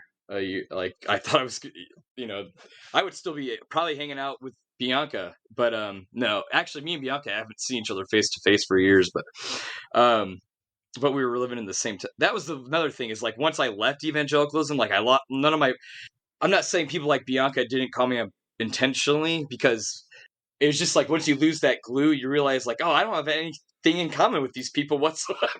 Yeah. I mean? No, it's like leaving college or anything else. It's like you just lose track of people. Yeah. So people like me and Bianca, I'm like a weird scenester guy, and she's like a bubbly, kind of preppy chick, so like we were like, oh yeah, we're probably not going to be friends outside of this. Yeah, so last 4 years my deconstruction happened like in an environment where everybody's encouraged to find a higher power of their own understanding. So what's funny is I started kind of feeling like, and this kind of has a lot to do with me like totally ditching evangelicalism, where I was like, I started like looking at other iterations of Christianity. I was like, so Catholicism was a big thing for me. I was like, you know what? Catholicism, I love the Exorcist movies. There's a lot of musicians and people who, and I mean, fucking J.R.R. Tolkien, I mean, Catholicism is like a kind of a good, sturdy, sort of Orthodox version, like high church, And I started kind of exploring that. I explored Quakerism for a while too. That's where everybody sits in silence, and then during their sometimes church get services. the word, and yeah, and then if you get the word, you can stand up. But see, that was the thing, is like I was going to these like really liberal churches out in Austin, and like, just to mention Jesus, a lot of them were like, whoa, wait, we don't get that specific, and I'd be like, so it is interesting how many people who come to grips with some form of spiritualism, after evangelicalism, like I feel like we've talked to several people, and it's just more and more all the time, that are they're finding their niche in some form of like Orthodox Christianity. Yeah, probably like Eastern Orthodox or Catholicism or Episcopalians or. Yeah, it's like you take what you were taught growing up and distill it down into some pure form, minus the Christian nationalism and stuff like that, Well, that's the thing. So like the Mormons, I'll tell you this, and this is just, I could talk a big game, but I'm just a white trash fucking Midwestern rube, right? So like, that's really like my that's essence. a good title right there. Yeah, that's gonna be the title, dude. You just gave it to us. Perfect. Today we interview a fucking white trash Midwestern rube about fucking white trash Midwestern rube with Dustin Philipson. Perfect. There you go. I love it. I stamp it. It has my seal approval. But so I could be swayed by just like bands that I like or artists that I like in being into something. Still kind of like. Or Mormons that leave their pool uncovered. Yeah, exactly. And just, I'm like, that water looks so cool and refreshing. I think I might just take a dip in, and it's pretty nice. Not bad. You went pool hopping with friends, and then you were like, I think this is a Mormon pool. It feels good. And then they all jump out of the bushes. Gotcha, bitch. No, I'll be honest. I'm a huge fan of the band The Killers. Just a huge fan. And Brandon Flowers is everybody knows he's like the good Mormon boy of rock, Did you guys know that? I didn't know that, so I learned something new. He's a super dedicated Mormon, and I've always known that, and like and I actually, not too long ago, I started kind of like looking up more, because I started noticing Mormons, like even stuff I didn't like the Twilight series. I'm like, it's fucking weird that Mormons are gaining it. They're doing that whole like intersecting their faith with their craft like way better than evangelicals usually do it. If you consider Brandon Flowers from The Killers, Jared Hess, who did Napoleon Dynamite and Nacho Libre, he's a Mormon. Him and his wife are Mormons. Stephanie Myers in the Twilight series. I just started noticing like Mormons were like doing cool, kind of like, again, even if I didn't respect it, like Twilight, I was like, that's still like a force to be reckoned with. But she's like, but it's all like an analogy for like chastity and stuff. So I'm like, that's fucking fascinating. So like I started kind of exploring Mormons, and like a lot of Mormons are like progressive nowadays. Like a lot of young Mormons are progressive. They're in this. So I started going, I actually got a hold of the missionaries, and they sent me two of the kids, the 19-year-olds, who were like basically doing their version of Masters, I guess. Yeah. And this is just a couple months ago, not too long after I talked to you the first time, Casey. And like the Mormons like wormed their way into my heart. Like I found this video from Brandon Flowers from The Killers where it was stamped by the official LDS Church, where he like, it's not shining a spotlight on him being like a rock star. It's shining a spotlight on him being like a father and like a good husband. And like he ends the video with like, I'm Brandon Flowers, I'm a father, I'm a husband, and I'm a Mormon. And I was just like, what's going on here? Because I know Brandon Flowers isn't like, he's not like a poster boy for like Christian nationalism or anything. And like, yeah, so this Mormon, they call it a ward that I've been going to. It's full of a lot of like PhD Notre Dame students because I live in the land of Notre Dame. Professors from Notre Dame go to this ward, and they're like, they're not nationalists. They don't have pastors. They have decentralized leadership. Like they don't. The leadership is it's like a spirit of rotation. And then like every Sunday, the first hour where they do communion, and then they just have 3 people from the congregation. It can be like a little old black lady, and then like a PhD Notre Dame guy, and then just like some like young 14-year-old gal, and they just come up and they give like a word. And then after that, they do like another hour where they sit in a room like almost AA style and talk about Mormon theology, like where the golden tablets went, or yeah, exactly. And they have their own, they have their own, and I gotta say, I am Mormon now. I got baptized, and so I have to stop saying they. Yeah, it's a weird little twist to my story. Don't baptize anyone these days, I guess. I know, because that was the thing. I was like, I'm showing up in my fucking like punk rock garb and shit. I'm like, let's see how like what's really gonna set these people off. And if anything, like they thought it was cool, and like the Mormons here in my town are kind of like clean cut hippies. I'll be honest. Like they kind of have this vibe of like, I'm walking out of the fucking ward, and this gal's like, "Hey, does anybody want? These are vegetables from my garden. If anybody wants them, like for free." So I'm like, grab a few like sweet potatoes and hot peppers, and yeah, like that's wild, man. This definitely took a twist I wasn't expecting. You got me. But I just got. Did they, when you like, so right when you come up out of the water or after you officially join, do you hand them your old underwear in like a giant trash bag and they give you some new ones? How does that work? I'm gonna keep making jokes. I can't not make. No, first time you've been persecuted as a Mormon. I know. I feel so. Gosh, let's call this the Mormon Persecution Hour with Casey and Sam over it. No. I love it. I love that you guys. But here's another thing that made me think the Mormons were cool was because when Trey and Matt, the South Park guys, did their Book of Mormon. This was something that caught my eye when I was still in evangelicalism. Like they did the Book of Mormon play.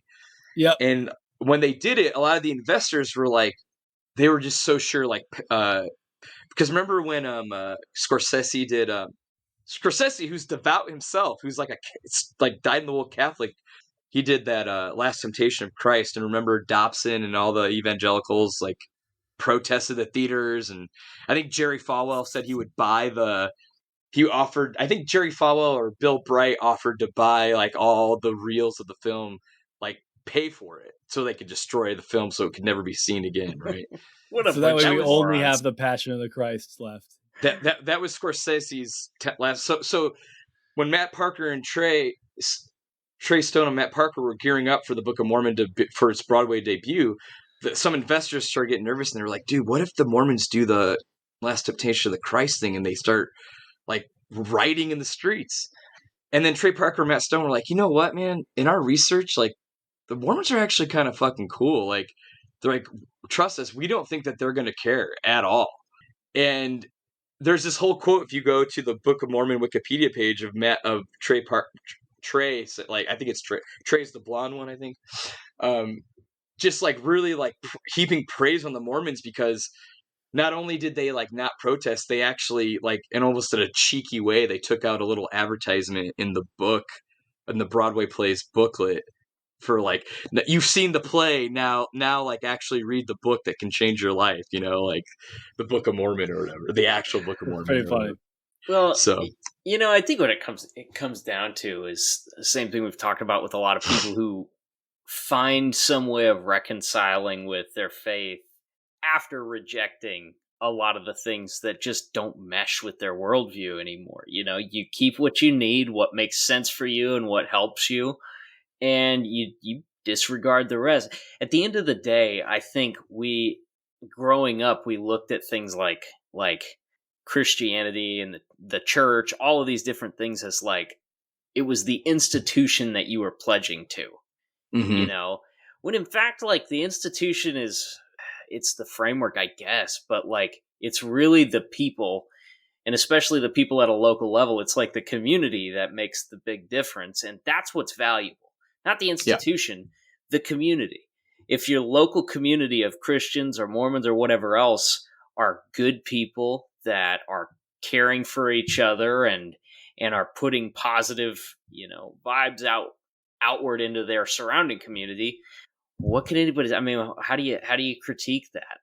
It's, yeah, and that's the thing, is like, kind of going back when I said even being a little kid in the UPC church, and like before Jerry Falwell got his talons in the Christian right really started moving the needle in a certain direction, I felt that community then. Like that, I said, that guy that would take all the fatherless kids on like a little like rough and tumble boy trip or whatever. That still sounds bad. It was very innocent.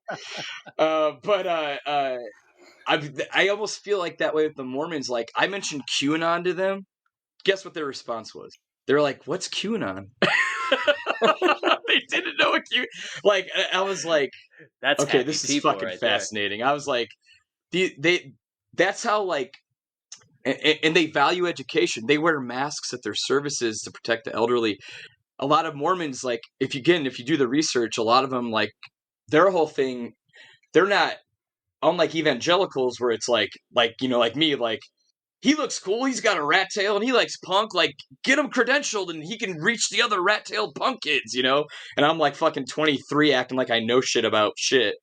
Like, the Mormons are, their way of, like, witnessing is, like, to become the best you can be, and that tends, and I'm really noticing, like, practically with all these fucking PhD Notre Dame students at this ward, that they really value, like, higher education and science and things like that. They really do. And I can tell some of the and here's the thing, even the weird theology, like, I'm kind of here for it. I'm like, dude, yes, tell me about some fucking golden tablets. Like, tell me about proxy baptisms for the dead. Like, give me something that's totally foreign to my fucking, like, stale ass evangelical experience. Like, give me, like, because I can tell sometimes they're almost ashamed to talk about the tablets and the weirder shit, and I'm like here for it. I'm like, tell me about it. Like, let's talk about the fucking tablets, you know? Let's talk about Joseph.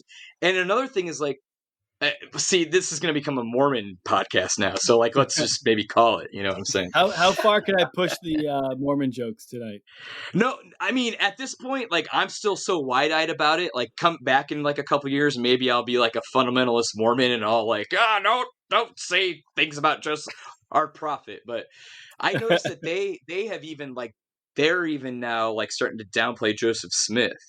There's, like, you know, like, you know, because Joseph Smith had, like, child brides and shit, you know what I mean? Like, so, like, I know they're even starting to, like, as a whole, like, as an institution, they're starting to be like, well, he was a prophet, but we don't think he was infallible, you know, like, we don't think that we don't agree, like a lot of people seem to think that the modern day LDS, like, still puts a stamp of approval on polygamy, but that, like, the official LDS weeded that out years ago. Right. So but it sounds like they take science really seriously, but they still need to work on history. Is that... Okay, I'm done. That's why I was asking how far I could push it. He sat on that joke like an old man for the past 15 yeah, he was minutes. waiting. he was like locked and loaded. Science, I was like, but what about history? Okay. No, I know. But see, here's what it symbolizes to me, though. I like that it's an open canon, right? Like, they have an open canon. They don't have a closed fucking canon. So it's like, again, to me, one of the poisonous things about Christendom beyond evangelicalism is a fucking closed canon. Like, I'm actually seeing the Mormons, like, I think there's a whole other conversation about closed canon.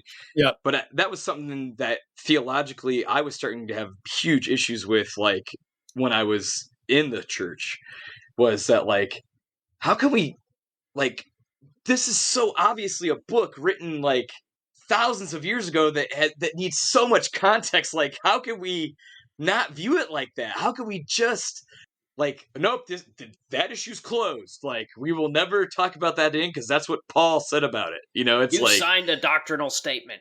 Yeah. And the Mormons, for all their flaws, I guess you could say, like, I think Joseph Smith and the open canon to me symbolize like, oh, these people still believe that like things can change and like things can be discarded. Like because you're seeing these young progressive Mormons, like there's a girl that wears like an LGBTQ like rainbow flag on her lapel to the services, and I'm noticing like, oh, okay, like younger Mormons are allowed to be more progressive and stuff. Like one guy went up there and gave his talk. He was like, he pushed back on a lot of the the teaching, the actual official stances of the church on LGBTQ issues. Like from the pulpit, this kid said this stuff, and I was like, that's fucking fascinating. That is the last thing I expected, was that like the younger people in their church are like actually allowed to have like sort of like a pushback and a voice within, because they don't have one pastor that like they don't. It's not all built around a personality, which that Rise and Fall podcast is all about. That was Mars Hill's thing. Right. I mean, it was all built around Moment Driscoll left. One singular personality. Well, it sounds like a good group, and hey, that's like we're saying, you find something that's meaningful to you and that helps you, and that, you can weed through some of the baggage that comes with it, then by all means, who's going to criticize that, So yeah, and if Casey can suffer a conversation around just the fun theology aspect of it, and we have these conversations again later, he'll sit there quietly, but we can go back and forth for a while. But yeah, let me just end on this. Rob Bell gave this little parable once that I really liked. The Rob Bell, and he said, a young man. I'm going to slaughter the actual details, but I'm just going to tell it my own way. A young person embarks on a journey, and they're coming up upon like a mountain and a river, and then as they're walking towards it, it's a mountain and a river, but then once they get to and they're travailing and they're climbing the mountain and they're swimming through the river, to them it's no longer a mountain and a river. It's their experience. And then they come out on the other side to look behind them to once again see a mountain and a river. And I think that's, for me, I'm kind of like postmodern at this point in life. I'm like post deconstruction. Like I'm done deconstructing. Like it's like, give me like golden tablets and like weird like give me weird shit, but like a people that are actually like living in love with one another and not like storming our nation's capital. And for me, for now, it's working for now. So, well, I can appreciate that, man. And dude, we definitely at some point we definitely gotta do some Master's Commission stories, because I know I'm still infinitely curious. I'm so sorry that I didn't go that route. It goes where it goes. That's the rules of the podcast game. Podcast roulette, Right. But yeah, man, guys, thanks for joining us. We really appreciate it. Thanks for this was a lot of fun, man. Yeah, absolutely. Super fucking fun. Thank you, guys. All right, everybody, and thanks for listening. We will catch you next time.